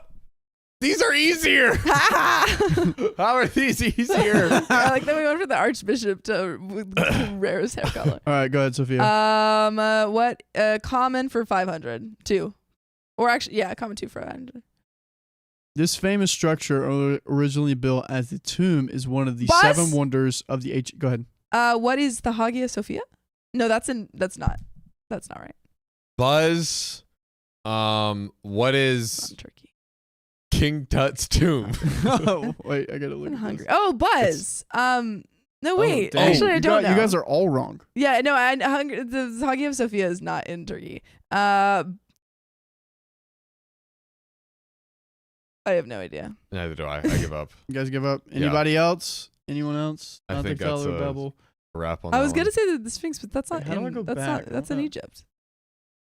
Okay, here it is, guys. Here it is again. Anyone in the chat? I guess we'll just give it a chat. Nope, not Tower of No Babel. one got it. No one got it. This one's really hard. What is the? Yep, here we go. Mausoleum, Kono. Mausoleum. Yeah, What it's. is I the knew it wasn't the. mausoleum? Don't you say you knew what it was? No, I knew it wasn't the Sphinx because that's in Egypt. Chat is up right now. We can never do these again. Okay, go ahead. Some of these are hard. The columns go by hardness, by the way. Okay, well, that would have been so helpful to know. I just now realized that. I knew that, but the red was just much easier. All right, go ahead. Points. Who's it? I think it's your turn. Let's do common for 500. In 1823, he declared the Americas off limit for colonization. Buzz? Go ahead, John.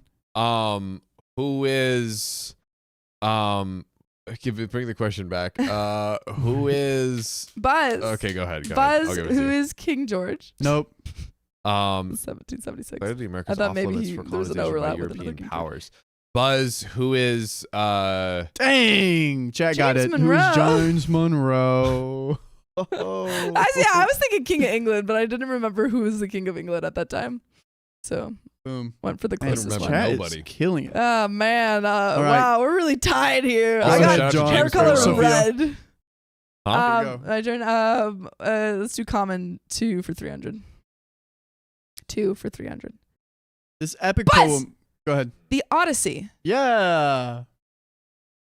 I was thinking. Really, there was no Buzz. What is the What Odyssey? is the Odyssey? Oh, I get it. I You deserve got the other it. one. You got the other one. All right, go ahead. You Sophia. deserve. So you deserve it. Thank you. You still Yeah, deserve thank you. I it. appreciate it. Common 3 for 300. This macronutrient has Buzz. the most calories. Go ahead. Peanut butter.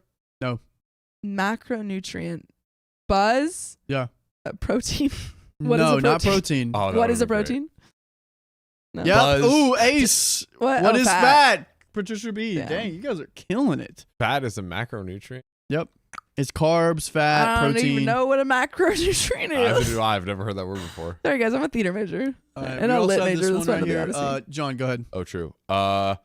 Let's do common 2 for 400. This U.S. president. Go ahead. Who is Theodore Roosevelt? Buzz. That's Who is not- JFK? No, Franklin Roosevelt. I said the wrong it was Roosevelt. wrong. I knew it was Dang. Roosevelt. I'll still give it to you because you said Thanks. Roosevelt. I knew it was the Roosevelt. I just forgot which This Roosevelt. is terrible.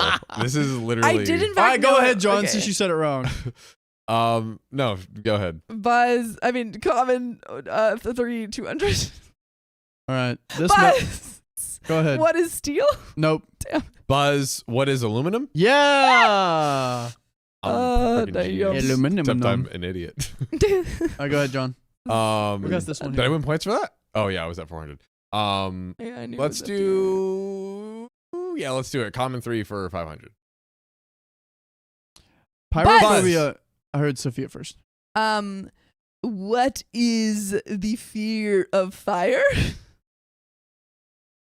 Or maybe fire Yeah, setting what is off fire? Okay, cool. That All right. one is easy. How is that common 3 500? Who invented this?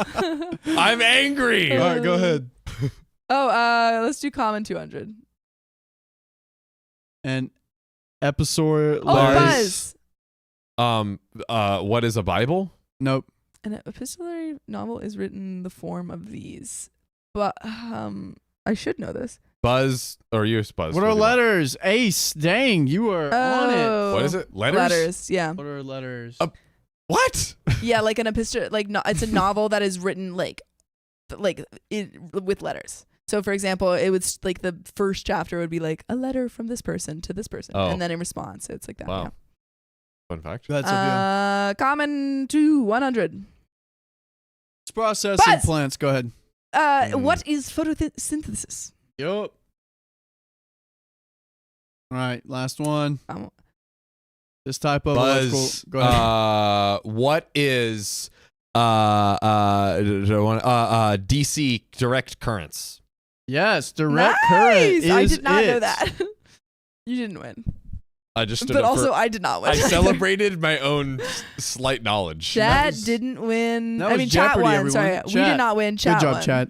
Hey, you crushed it though. That was Thanks. I beat you. and Those chat beat questions were both of us. horrible. Those were hard. good. Those were terrible. Those were hard. The hardest I'm ones were sorry I took time out of my day the to hardest find ones these. were the easiest, and the easiest ones were the hardest ones. And even the one I got Wait, right, I wait, got did wrong. you find all of those by hand?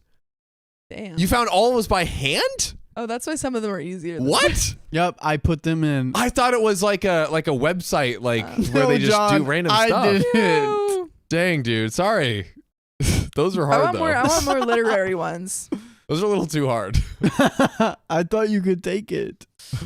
I don't know. How smart do you think we are, Riley? I don't know that much about. You guys did all right. Stuff.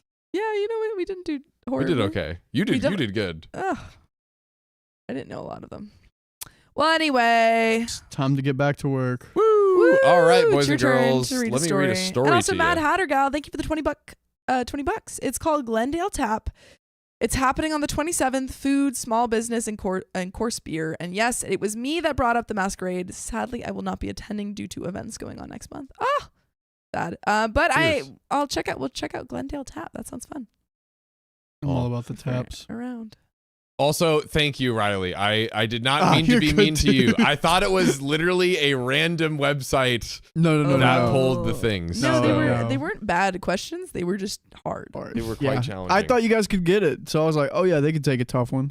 that is a compliment to our intelligence because I was appreciate it. definitely I can really Not. only answer questions about literature and And sometimes theater. history and theater And Shakespeare. and Shakespeare. I could answer a lot of I have questions very about little Shakespeare. things I can answer questions about. Music. I can do music. YouTube. I couldn't do music. I can do music. YouTube. Anything I can do. Kanye wise? Fortunately. Yes. Oh my gosh. Anyways, sorry. Where we're at again? I You don't already know. told me. I don't produce. 609 Not a S2. producer. 609S2. All right, boys and girls, let's get this party started in here. Ooh, it's a short It's one. getting started in here. Woo! Am I the a-hole for losing respect for my fiance after she panicked during a house fire? Ooh. Calm down, babe. A similar situation as our first one. Ooh. Really? Whoa. What a oddly specific. Kirsten Ferguson, thank you for the 6405. Whoa. Love you guys, and I mean, we love you. Love you back. Like, Love wow. I love it when people just drop a huge dono and they're just like, Yeah. love you. Or Love you. nothing. Yeah. I've no words. I'm always in awe. Always in awe. Well, Yeah, shout out and to you, that's another Kirsten. 30 minutes. Let's freaking go. All right. And this is the answer. What do you do when you lose respect for your partner? And this comes from Tricky Interactions, who says, hi, everyone. I'm really struggling with something happening recently and need some outside perspective. Well, here we are. Here we are, the outside perspective. A couple of nights ago, there was a house fire that started in our kitchen. My fiance, my sister, and I were all home at the time. Smoke alarms woke us all up. When I woke up, I yelled for my fiance and my sister to wake up and told them we needed to get out. My sister had always been quick to respond in emergencies. She grabbed a wet towel to cover her face and ran to help me. Oh, that's a good pro tip. Yeah. Dang, I'm glad I read that. We got to the fire extinguisher and started trying to contain the fire as we were trying to figure out how to escape. This is kind of crazy. Yeah. They're ready. I also have an okay story time after this of About an a fire? emergency that me and Riley have been in. Whoa. And Riley probably won't remember it, but it'll be a fun surprise Oh. for his memory. But my fiance, on the other hand, completely panicked. She started crying and screaming that we were going to die and that we were trapped. I tried to calm her down and get her to help us, but she was just panicking too much and she was not acting rationally. My sister saw my fiance's panic and she pretty much took charge. She told me to handle the fire while she got my fiance out of the house. My sister pulled her out to safety and called 911. Once I got the fire under control enough to safely leave, I joined them outside. But seeing my fiance react that way really disappointed. Ooh. Not disappointment. I know it was a terrifying situation, but because she couldn't stay calm, it just made everything more dangerous for all of us. It was just the complete opposite to how my sister reacted. She took control of the situation and helped get us all out safely. I feel bad about it, but I just feel like I've lost a lot of respect for my fiance because of how she reacted. I love my fiance, but her panic just makes me question how she would handle future emergencies. Mm. I've spoken with my sister and she thinks I should break up with my fiance. Whoa. Because the way my fiance reacted was unacceptable. What if we were to have kids in the future and they were in a serious emergency? Would I be able to trust my fiance to handle the situation with calm? We haven't yet set a wedding date. I only proposed to her a couple of months ago, but I just don't know if I want to marry her anymore. We have some relevant comments, but let's take a pit stop. Good, Sophia. Yes. Let's talk about this. Yeah. We actually had a story very similar before where someone was like, I don't think you heard it, but someone was on a boat and then they like reacted very terrified. What are your thoughts on this scenario here? I don't know. We read a story right before this that you missed. I missed that where OP's partner, they were babysitting OP's partner's niece and nephew, like toddler and baby nephew, and a pit bull ran to the backyard and started attacking the niece. And OP ran in to protect them and said to her partner, "Hey, go inside and grab the bear mace. You know where it, like he knew where it was." And instead, he ran out the gate and shut the door on them. And I think this is slightly a different situation because there were no kids involved. There was no one to protect necessarily. Yeah.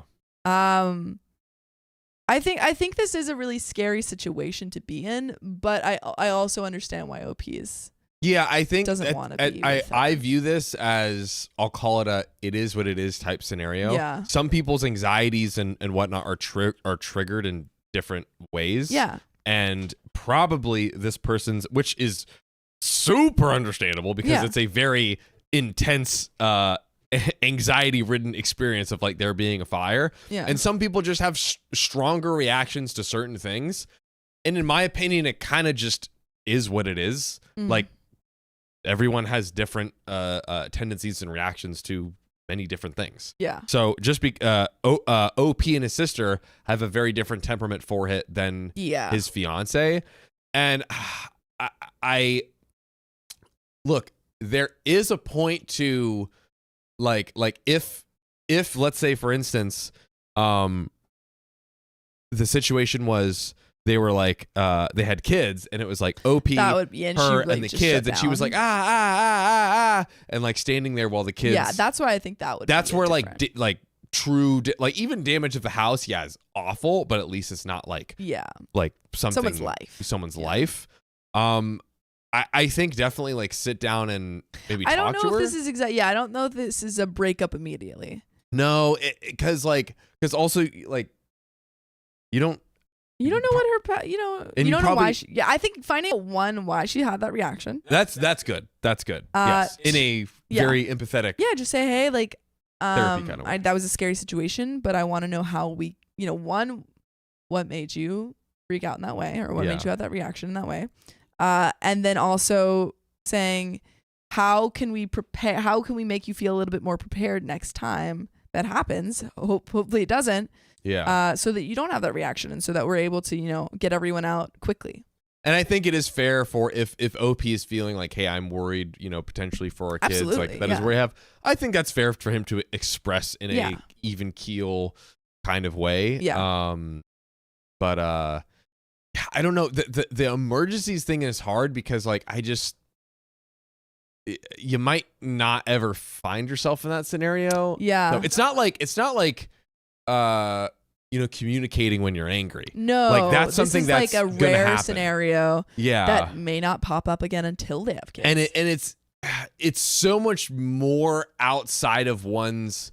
It's not like it's completely out of people's control, but it's so much more outside of their control than like how one communicates or one responds to like anger or disagreements or like other things in a relationship. I don't know. This one's a weird one. Yeah, I don't think he's necessarily, if he decides after having a conversation that he's like, you know what, I don't think this relationship's gonna work out. And like, I think that's fine. But I think he does need to have a conversation with her. Yes, I agree. But let's get into some relevant comments. And guys, sound off in the chat so that way, because I want to read your comments. JC says, what if she has trauma with fire? Yeah. She could have been in a serious situation she's been through that made her shut down in the moment. That's exactly what I was saying. It's like everyone has different experiences or internal things, whatever it might be, that causes one to have a more extreme reaction on one thing than another. I bet OP probably has like, let's say OP has like a fear of heights or something. Yeah. And if like something happened where it was like, oh man, like, I don't know. Yeah, many bad things happen with heights. Maybe he would freeze in that scenario. Yeah. You know what I mean? So, but I digress. Frail Simplicity says, it's natural to feel shaken up after something like a house fire. Have you talked to your fiance about how you feel and what happened? Communication might help clarify things before making any big decisions. And then OP responds, yes, we have talked about it. She's still a bit shaken up about it, and I'm trying to just be there for her and support her. I'm obviously not going to tell her my real feelings about this. That would hurt her even more. Yeah. Which I think that he needs to tell her some of his real feelings. Yeah, I think so. Not that like I'm leaving if you can't become a firefighter. Yeah. What if she has pyrophobia? Oh, callback. Callback. And Justice Forrestal said earlier that it sounds like a double standard between men and women because we had in the last story we had a man run away. However, again, I do think this is a different situation because in that one he ran away from his nephew and niece who he was supposed to be babysitting and shut the door on them. So I think if in this situation, I think if they had 2 kids and she ran out the house and then shut the door on them, that's really bad. That would be the same situation. And also, because it's like she was kind of like choking, like standing in fear and not doing anything. Yeah. Versus like literally running doing away. an action that causes it to be much worse. I would call that probably an intentional action of closing the door, not like I mean, like it's not even just you're running away; you're literally like trapping people inside. Yeah, because if you if you were like running, like trying to get out or whatever, and you accidentally knock something over and cause the fire to grow bigger, it was an accident in a insane situation. Yeah, no, I personally think this is a different situation to that one. Yeah, I think I agree. But I think it's still like you need to address it. I think it's still something that needs to be addressed, and I would not fault him if he broke up with her, but I think a conversation needs to happen. Yes. Like, again, ultimately, if OP does feel that way, like, oh, I want a partner who can, like, react, whatever, more power to you, I guess, if you don't want to be in a relationship with someone who can't handle fires like a firefighter or whatever, but, and we're at 97% say nah, 3% says breakup, 6% says breakup. Lurkers. So one or two lurkers. We got some people saying that. A Dash of Stardust says she didn't put anyone in danger with her actions. The husband from the last story locked them in with the dog. Yeah, 100%. Yeah.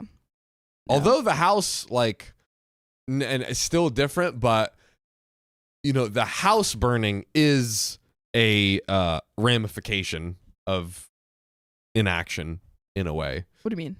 Like, because if the house is burning, because OP and his sister were like trying to figure out like, okay, how can we like get the fire extinguisher and like put out the fire? And I think she was just kind of froze, kind of stuck in one place. So it's like, that does hurt the house or whatever, which is that's not nothing, Yeah. But it's very different than anyways. Yeah, I don't know. It just feels different because no one got hurt in this situation. And I very firmly agree with you, by the way. No, I get what you're saying. But yeah, I mean, I think that's, again, I just kind of personally view this as like, I don't know if that should really be a make or break in a relationship because I'm sorry, but chances are you're not gonna be in a scenario like this.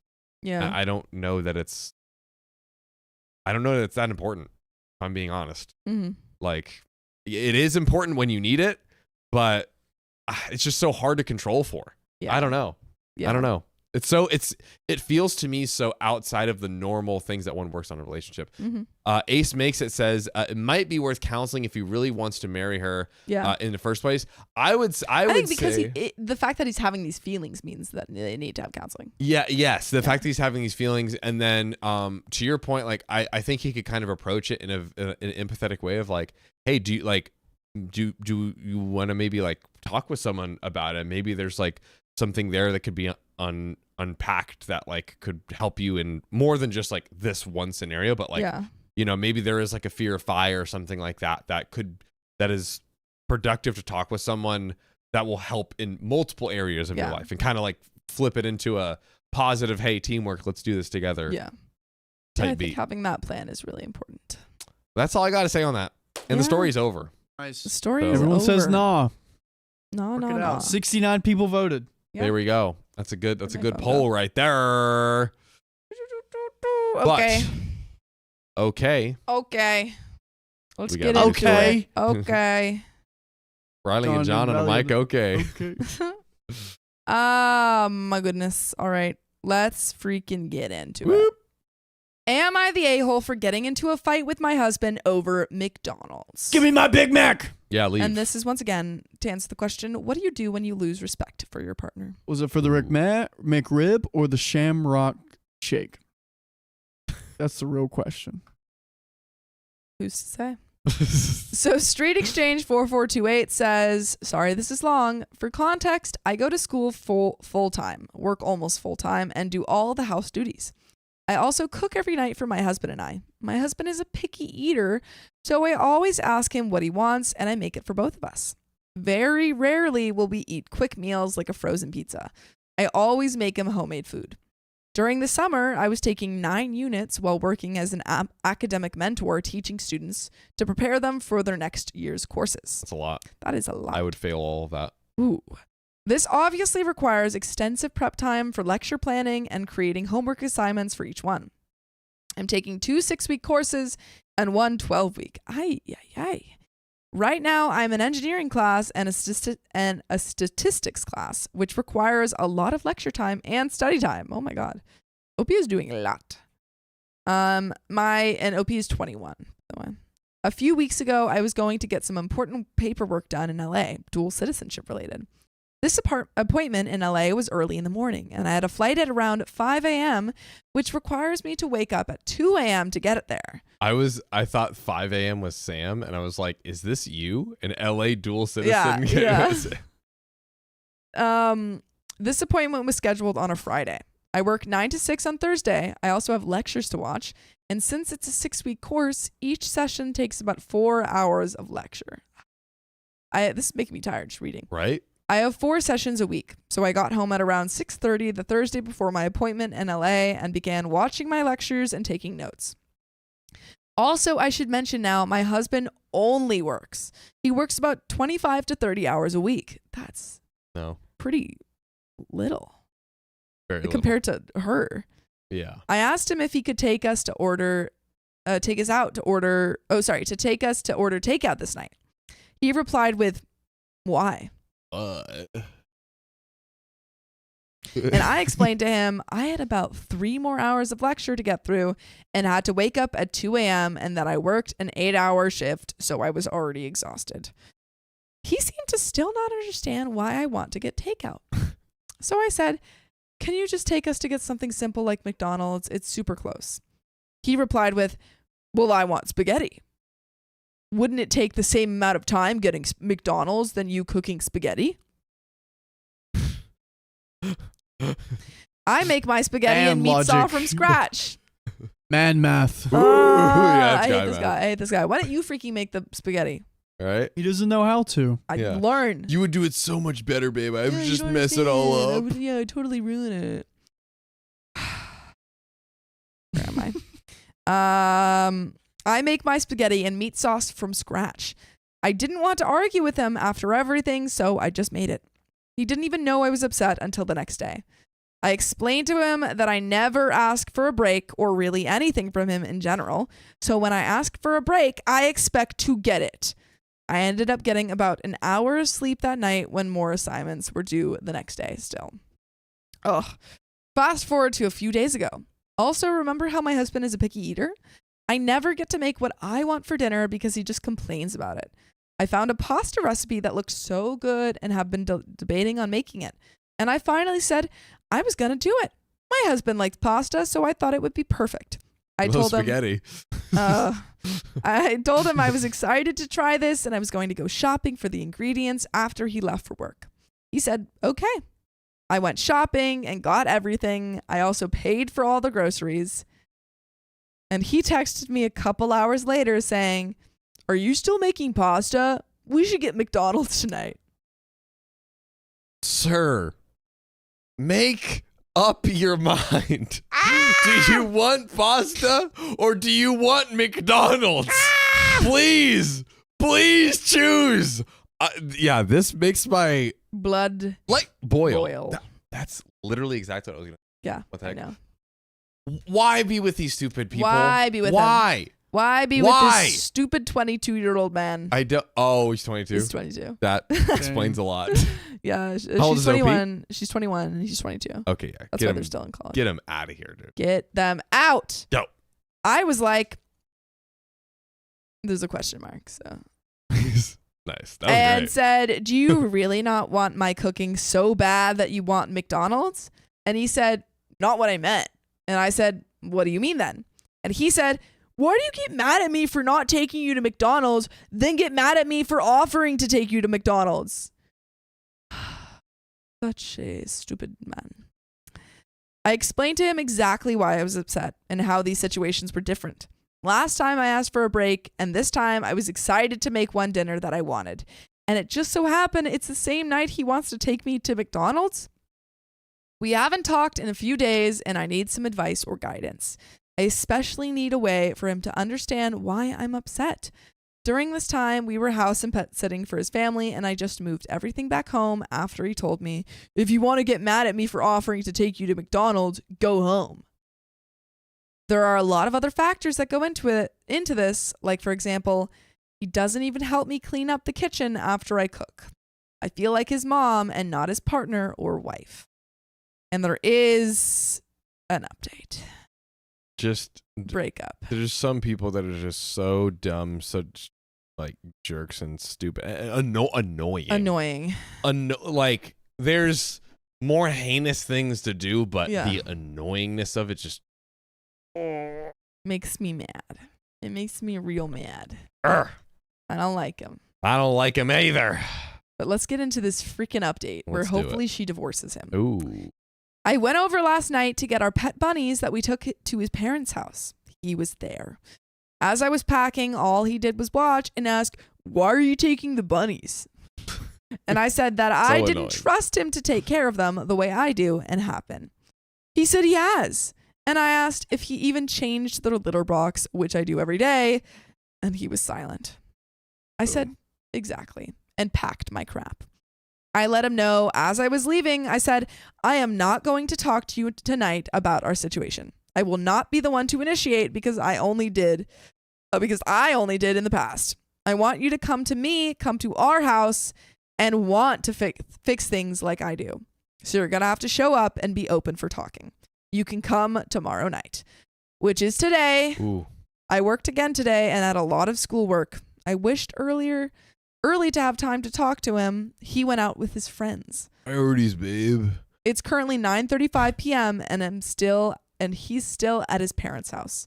I really thought he would care enough about me to just show up. And there is a final update. Bobby texted the group chat and said he was going to finally break his record of 20 brewskis in a night. I couldn't miss that, babe. You don't understand. We're going to McDonald's after. Do you want any? I'll pick you up some. I'll pick you up something. As long as you stop complaining. Stop. And bring the bunnies back. Honestly, the gap in maturity. Yeah. The gap. Stunning. The gap. Crazy because she's like, I love how she said it of like, hey, look, I want you to want this. Yeah. So you can come to me if you really want to fix this and we can work this out. I'm not going to be the one to do all the work to try to fix this and just drag you along with, you not doing anything.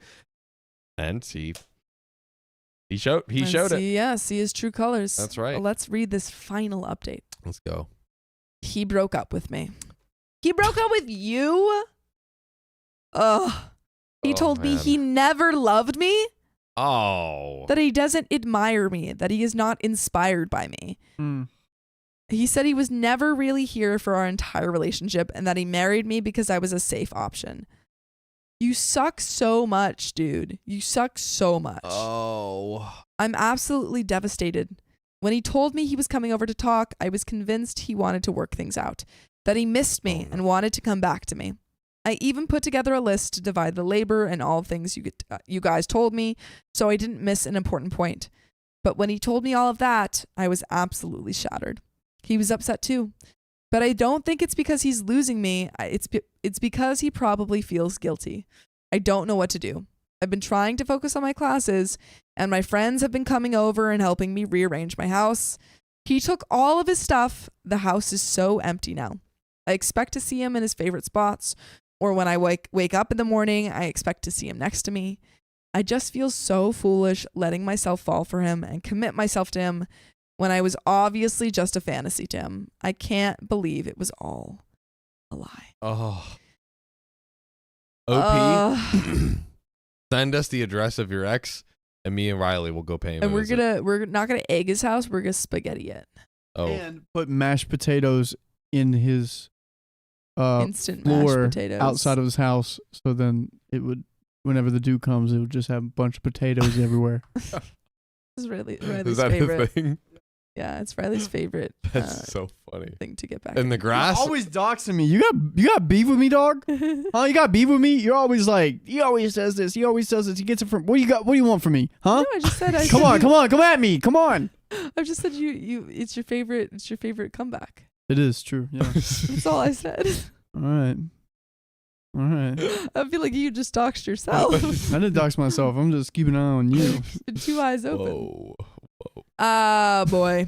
Oh, boy. Well, you know what? I think the trash took itself out. That's exactly what happened here. Wow. Like, and they are married. They are married. Isekai weirdo. This may be too controversial. Whoa. But I think this is a good reason why it's good to just give it a few years. I agree. No, for me that's not controversial. I agree. Wow. I think taking a little bit of time to get married is sometimes the wiser. How much time? Option. Beyonce 3 rule, years. 25, 26. Yeah, I would say. Huh? After Beyonce 25, 26, and also maybe like a 2-year mark. That's nice. Yeah. I like that. Yeah. Oh, does this sound like a Sophia's golden rule? Ooh. Gotta make it something else than golden rule. Platinum rule. Oh yeah, Sophia's diamond platinum rules. Yeah. So that way they're above. Yeah, I think ideally, I think you should live with your partner. Obviously, people have different like religious things. Yeah. But if that is, if you're okay with it, I think that you should try and live with your partner for at least a year and see how you function as roommates. I also for getting married. am a big proponent of that. Yeah. Yeah. Well, there you go. There you go. That's it's it. your turn to read now. But I'll read these donations. Oh my gosh. Woo! Wingles. Fun. Wingles celebrates 3 months of membership. Cool. Didn't realize I've been a member for 3 months. Thank you, everyone, for the gifted memberships. That's so fun. Thank you, Wingles.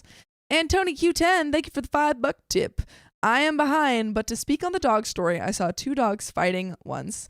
I knew one dog, and the owner was trying to stop their dog, so I was able to grab the dog I knew to get him to calm down and move him to his yard. They were a boxer and a German Shepherd. Yeah. People can jump in. True. Olivia Claire, thank you for celebrating 4 months of membership. Fires are crazy. A house in my neighborhood caught fire Saturday. House was destroyed and it was fast. Everyone is okay, but there was a lot of smoke. Yeah. Fires are, having grown up around fires, they're crazy. I didn't think about it until I came here. Yeah, they're everywhere. We had fire days. We've talked about this before, I think. Oh, that's right. Yeah, where we had to like leave school because the ash was coming down. We had snow days. That's nice. We had hurricane days. Fun. Everyone's got a different day. Everyone's got a day. Redneck Amazon, thank you for celebrating 1 month of membership. My in-laws had a fire last week. No one was hurt, but they lost everything. Oh, a stressful situation, and no one can tell how they'll react till they do. Yeah. And Blondest Brunette, thank you for celebrating 4 months of membership. The house across from mine burnt down today. Wow, what? This is so sad. Well, my daughter was home alone. Family called me and said my house may be on fire. I drove home panicked. I hope it was not. It sounds presumably it was not. That's really scary. I'm sorry. All these houses keep burning down. This is not good. Oh, then Queen of Pasta. Thanks for celebrating 4 months. Love y'all. Thank you for everything you do. # Team Oranges. Let's freaking go. Hey, guys. Drop those oranges in the chat. Now I really want pasta. Let them know who you really stand with. Ooh. You want some of my spaghetti? I can't eat it. Baguettes. Oh, that's true. Haha. You touch it, my spaghetti. To me. Yeah, right? I didn't offer it to you because I knew you couldn't even have it. So rude. I missed. Thanks for the $5. Wait, is this story about my dad? Because my dad acts just like this, and it's annoying as heck. Your dad acts like the boyfriend in the story? The boyfriend in the story? That is Matt Hattergal. I am sorry. I'm sorry, yeah. And Lily Ray celebrating 1 month of membership. The membership dance. I forgot. Yeah. It's like you're cradling like a little baby in front of your face. That's great. Oh, well, there's also this one. But is that only for oh yeah, hold on. Is that only for daddy? Oh yeah, maybe that's Daddy. oh, this one's so good though. And then this is memberships. But every dance has to be some variation of holding your hands in front of your face. Frederick Lochnick does this one. Oh yeah. Ooh. That's good stuff. Guys, thanks for sounding off. Yeah, that's right. I see my oranges in the chat. I see you. Spaghetti. All right. Let's read it to the story. It's your turn. Where are we at again, Riley? 610. Wow. Wow. Here we go. Oh, just kidding. You ready? Boom. Am I the a-hole for telling my wife I would rather her sister live in our house than her? Whoa. Ooh. Maybe. Sounds like you might not be living in that house anymore, my guy. This is to answer the question, should you always take your partner's side over others? Ooh. Least counter 6573 says, I, 35 male, and my wife, 35 female, have been married for 6 years. Wow. For some background, 7 months ago, we gave birth to our daughter. I'll call her Sadie. Ever since my wife gave birth, she has been getting increasingly rude and refuses to do work around the house and says she's still healing from giving birth, even though she always goes out with her friends. 3 months ago, my wife's stepsister, Hannah, 25 female, called my wife and asked her if she could temporarily move in with us. She lived in a crappy apartment building and tenants recently had to leave due to the unsafe conditions. Oh, no. Oh, no. Hannah, Montana. Hannah didn't... Hannah. She lives 2 different lives. Oh. One life in the crappy apartment building and one in OP's nice place. Wow. It's the best of both worlds. I recently heard the story of the person who wrote Party in the USA, and it was interesting. Whoa. That is completely random, but I'm intrigued. I'll give you okay story time. Okay. How about that? So I don't derail. You never told the okay story time about the fire. You're right. Can you remind me of both? Yeah. At the end. Thank you. Hannah didn't have enough to get another place right away, hence her asking. My wife seemed very eager to let Hannah move in, despite always claiming that they never got along.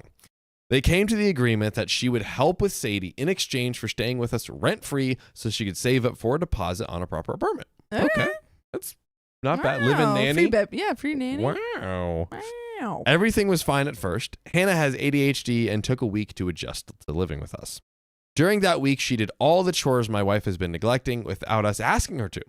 I tried to tell her she didn't have to do all of them, but my wife waved me off and said Hannah's ADHD makes her want to do it. That's in fact not how that works. And Hannah backed her up. Okay, Hannah Montana living that double life like, again. Oh, I love it.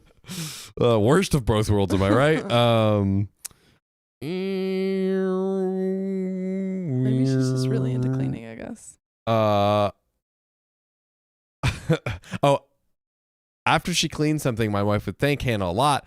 I thanked her as well, but my wife did it constantly, which seemed strange to me. My wife dismissed my questions and said it was normal for...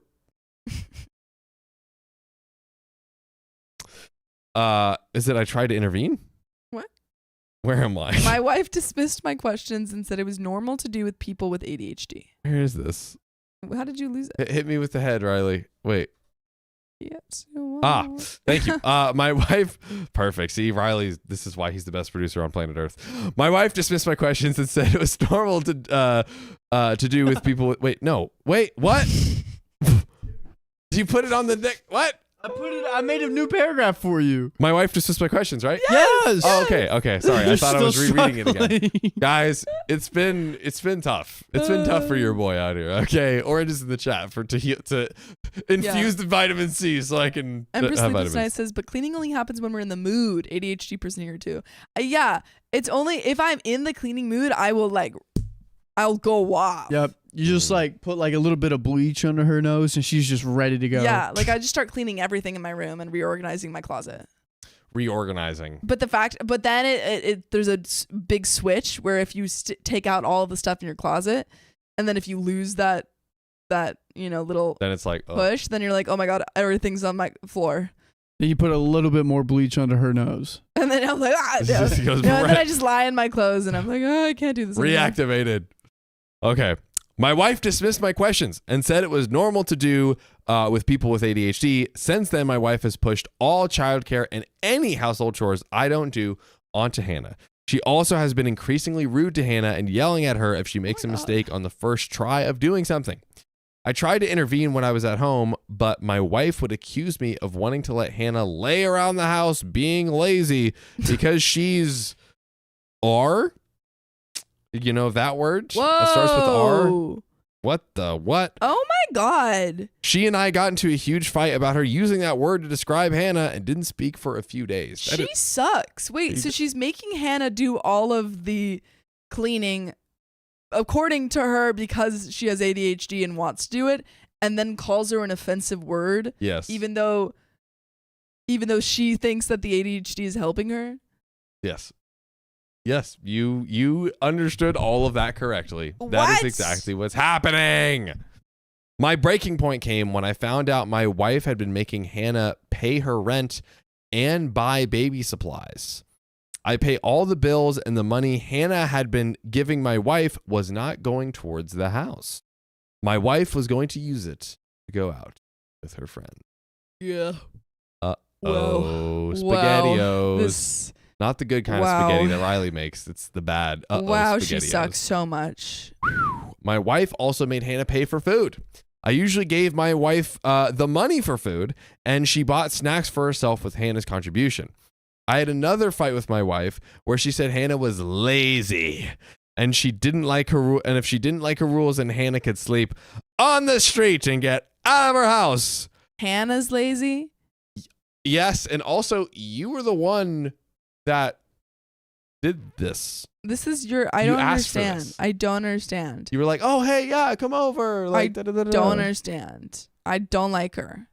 That is when I told my wife, this is my house. Yeah, she doesn't pay any bills at this point, doesn't do anything but be lazy, as she accuses Hannah of being. I would rather live with Hannah. Do Whoa. Do it.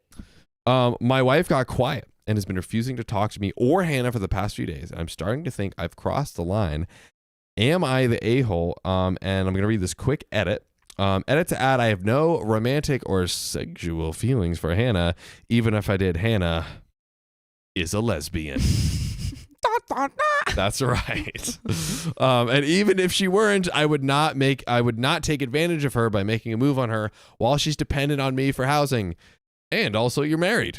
Please stop the comment suggesting I marry Hannah. That's funny. Marry Hannah, divorce wife. Marry Hannah. Edit 2, she was cleared for postpartum depressions a few months ago, but due to comments, I will discuss having her screened again. That's what I was thinking. Yeah, if there was this big of a turd, then I feel like something's going on. The weird thing is, like, if it's like, oh, out of nowhere, she just started doing all these things. If it's like you've been married, known someone for 6 years, and then like lip of a freaking switchity doodah. It's pretty. But if there's nothing going on and they screen her and she's fine, then divorce her. That's right. Lily X Pilly says wife has 2 people to enable her. Yeah. Exactly. No, and also I don't think OP is an a-hole for saying that. Really? I don't think so. I think that the wife was being really awful. The wife was being horrendous. I personally don't think him saying, you know what, you've been saying all this stuff and you're trying to kick your sister out, I would rather live with her because she's the only one putting up with any, That's true, but there's such, and I guess there's less loaded implications because she's lesbian. She's not even straight, Yeah, but she's not, just the I think I was thinking of it more when I was like before I knew that she was a lesbian, but I was thinking like the implications that could have of like. Well, yeah, I think in this scenario, it's specifically like there are no implications. It's just saying you suck.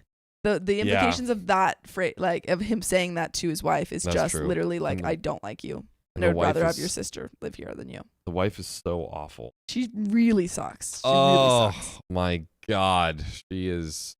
Yeah, no, and Brittany Heichelbeck says it's the R word for me. Yeah. No, true. For your own sister who's helping you out, dude, and paying rent for you that you're using to freaking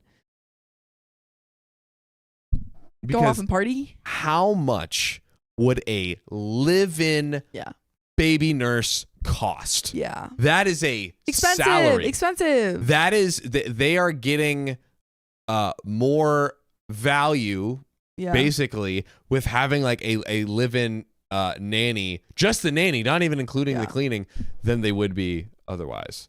Ashley Roeder says, we only hear one side of the story, but I can definitely tell just by how what he's saying that the wife tells that. Crap. Sorry, guys. Riley's not here, and I think it's something about the wife may feel like it's her against her sister and OP, and I didn't see. So she's like lashing out and being defensive. She feels like they're ganging up on her. Yeah, but it does not. Regardless, it doesn't excuse her language towards her sister. No. And the way she treats her. And the way that she's treating her. I think Devil's Advocate said, what did Devil's Advocate say? Something. Sorry, guys. We're losing the comments because the comments are gone, so I have to do it. Riley had to get the ice pack, so there he is. Dang, dang, dang, dang. No, we got to get you a real mini fridge up here, my boy. What cameras do? Don't. Please show them to me. Please. But yeah, why don't you add that to your chair order? Oh, Devil's Advocate said that he could have called her out without comparing her to the sister. Which I honestly kind of disagree because I think it is relevant. I think the OP's wife was being really nasty to Hannah. And saying really awful things. And so I think it was relevant for him to be like, well, you know what? I would rather her here than you. Well, I think if we're trying to be the absolute... I don't know. If we're trying to be the angel, maybe. Yeah, but the angel. She sucks. So I also just read somebody's username. Riley will see it eventually. Oh my God. Stop! I'm timing you out. I do not even care. No! Oh no! Don't you dare. Where are there they are. Run! Womp, womp. Run! Classic sound off. Run! Run, Forrest, Don't run! let him get you. Don't let him get you. Oh my God! But what were we saying? Oh, if we wanted to really be the angel, I think OP could have said like, "Listen, your sister is here doing all this, and meanwhile you're like not doing anything, and you're being such a hypocrite." And like, I feel like he could have run down the gamut of list in that direction. But ultimately, I'll give it to him because Anon says, "I mean, the sister was the subject of the argument." It's true. I don't know. I don't think you have to be an angel all the time. Oh, sometimes you can be a little. You could be a little devilish. Devilish when you're dealing with Satan. Yeah, that's true. Yeah. Cheryl says OP is not the a-hole. I agree. I agree too. I definitely agree. But let's get into some relevant comments. Mighty Sapphire. Do you understand what a huge red flag it is that your wife lied to you and Hannah? That's true. When she took Hannah's money and kept it for herself, that is a blood boiling pet peeve. Like huge. No wonder they never get along. That's probably because your wife is a twat. Yeah. Apparently she's totally comfortable lying to your face and Hannah's, and she has no problem pretending to not be married. What? You should grant her that wish. Oh, is she going to the parties or something?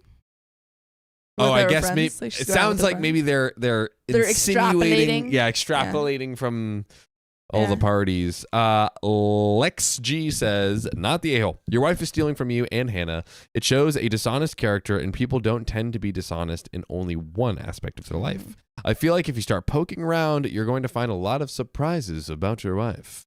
And Always Helpful 22 says, while that was not a nice thing to say, your wife is a horrible person. So horrible that it makes me question whether this is fake. Whoa. Okay. Interesting. I see you, commenter, and I raise you an update. Ooh. Let's get into it. So, apologies for waiting so long to update. Was no wait for us, so we're good. I was attempting to resolve the issue with my wife and Hannah. The talk I had with my wife was not productive. Shocker. That's too bad. I mentioned having her checked again for PPD, postpartum depression, and she refused. She also refused to see a marriage counselor with me. Yikes. Dude, that's not a good sign. I pressed the issue of her being checked for postpartum depression and told her if she didn't, then I would be moving forward, assuming her attitude was completely her own doing and there was no underlying cause. And if I did, that our marriage would not survive. I think that's a good, saying, if you don't want to do anything, then I can only assume that this is your behavior. I think so, because it's like, hey, here's the options. Let's work through it. Yeah. He's basically kind of not trying to blame or giving her the benefit of the doubt. Benefit of the doubt. And it's like, hey, I'm not trying to attack you. I'm like, hey, maybe postpartum depression has entered the chat and maybe we need to time them out. Yeah. Time out that postpartum depression. Time out. Get out of here. Maybe I was in the wrong. Maybe it was the wrong way to go about it, but I saw no other way to convince her.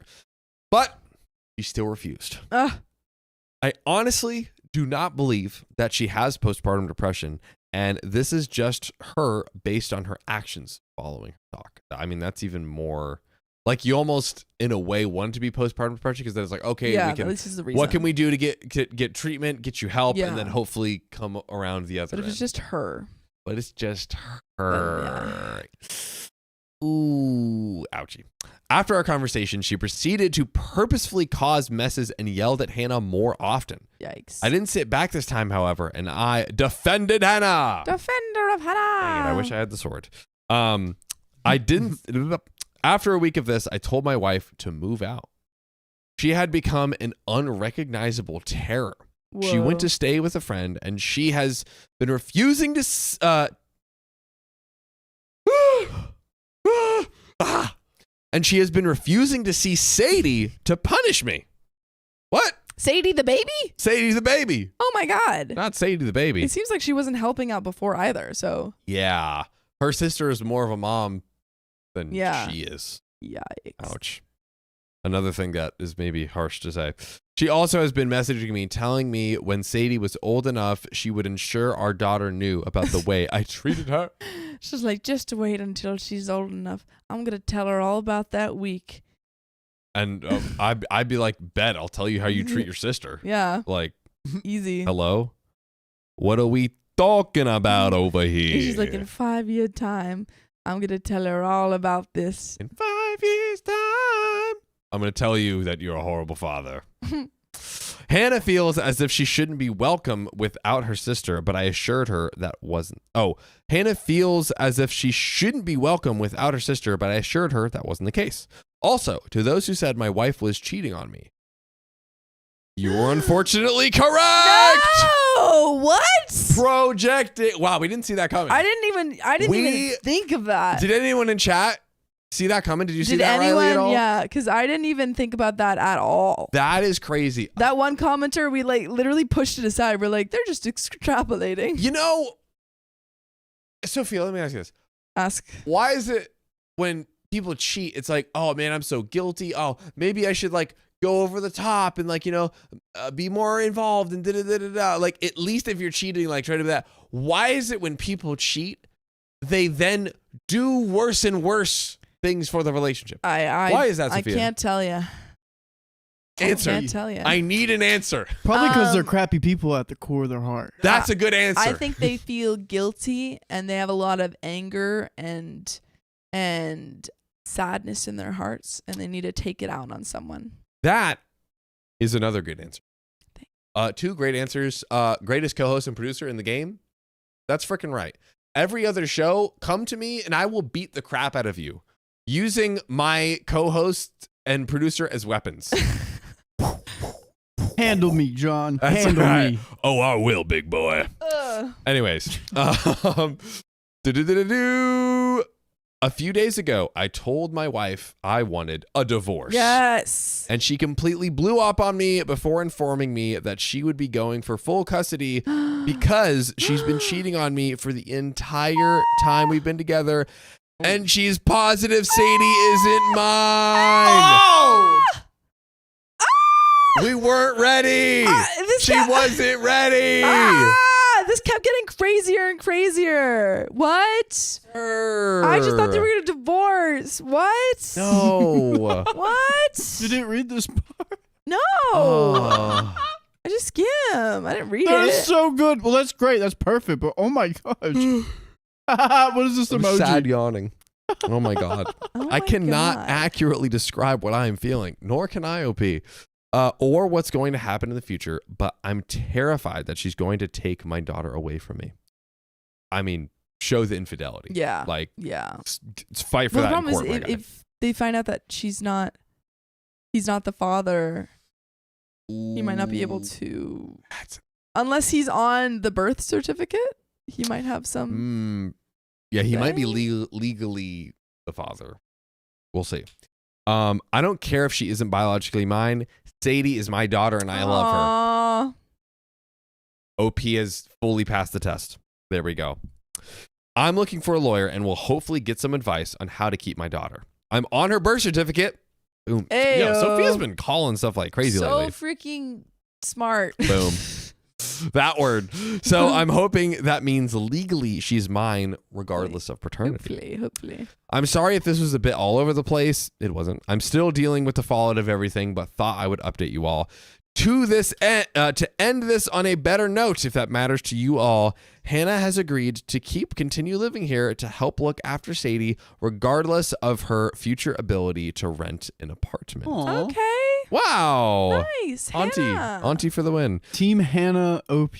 Let's go. Yeah. Currently, we are looking into. What?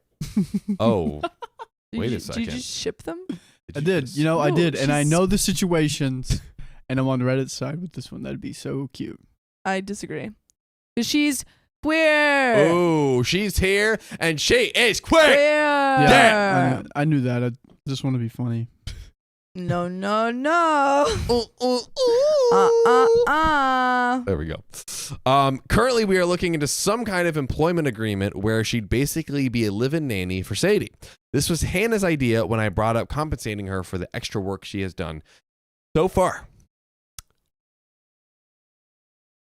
I don't think I'll update this again. So this is it as far as I am aware. But we do have some quick relevant comments to close this out. So a stray rain cloud says, "Sorry to hear that, OP. I hope you do find your peace this time as you endure this unfortunate path." Big Tomorrow 2187 says, "Sorry it turned out this way, but glad you're going forward on the right track. Take care, man. Think of counseling for the situation." Church of Dan says, "You really picked a doozy of a wife. Ain't that the truth, Dan? Ain't that the truth, brother?" Can I get an amen? Amen. And that is the end of that story. Boy, oh boy. We also have a very quick story that we could read. S3 of that one. Well, we have two story times. Oh, right. Yeah. Oh, that's true. Now we can end with Let me drop some story times on you. So it was the emergency situation, and what was the other one? Fire? Not the fire. That's the emergency situation. I don't know. Wait, I'm going to read while you're thinking. Queen of Pasta, thank you for the $2. The biological father deserves his daughter, too. That is true. But I think that, working out that custody agreement. Yes, the custody agreement. Olivia Claire, thank you for the $5 tip. Wholesome addition to the house fire story. Our whole community is coming together. I work at a hotel/dinner hybrid, and they're staying with us and getting free meals. Okay.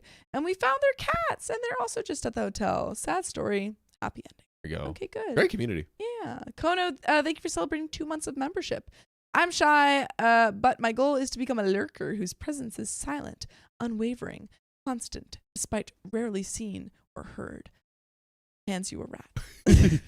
Well, Kono, I feel like you consider yourself a lurker. That is an all-time comment right there. Yeah. I love that. Leave some like poop comments in the stream so I know like you're there, like a rat. Like it's like, oh, I can't see the rat, but I see poop, so I know it's here. All lurkers drop poop emojis. Oh, Miss Protein, the best, says it's something about party in the USA. Oh, Miss Protein, thank you. Is that who I'm thinking? Yep. Yeah, nice. Olivia Claire, thank you for the $5 tip. Wholesome edition. Oh, wait, no, we read that. Sophia. Oh, she said it twice. Oh, you said it twice, but thank you for the Nice, $5 tip again. And then Sophia Calon, thank you for celebrating 3 months of membership.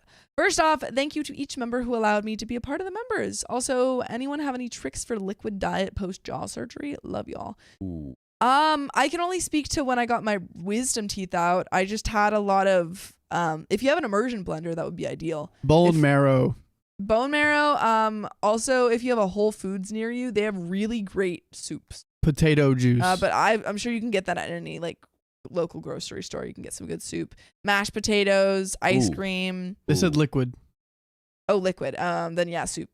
I would be going to town. Oh, lurkers. Chicken broth. Chicken broth. I would be going off on some ice cream. smoothies and milkshakes. Let me tell you something. Yeah, when I got my wisdom teeth out, I just had ice cream, mashed potatoes, and applesauce and soup. What a life. What a great life. You kind of get sick of it though. That's true. Because that's all you can eat, and also the way that you have to eat it, especially the first day, like you can't feel your mouth, so it just kind of dribbles. Oh no. Yeah, it's pretty. It sucks. That's not fun. No. But hey, speedy recovery, Thea Callan. Hope it all goes well. Oh, more? Alan Foster, thank you for the $5. Only time I saw a house burn down was my neighbor when I was a kid. It was apparently a drug lab, and it looked like a fire rave. It was cool to me. That's hilarious. It was freaking cool.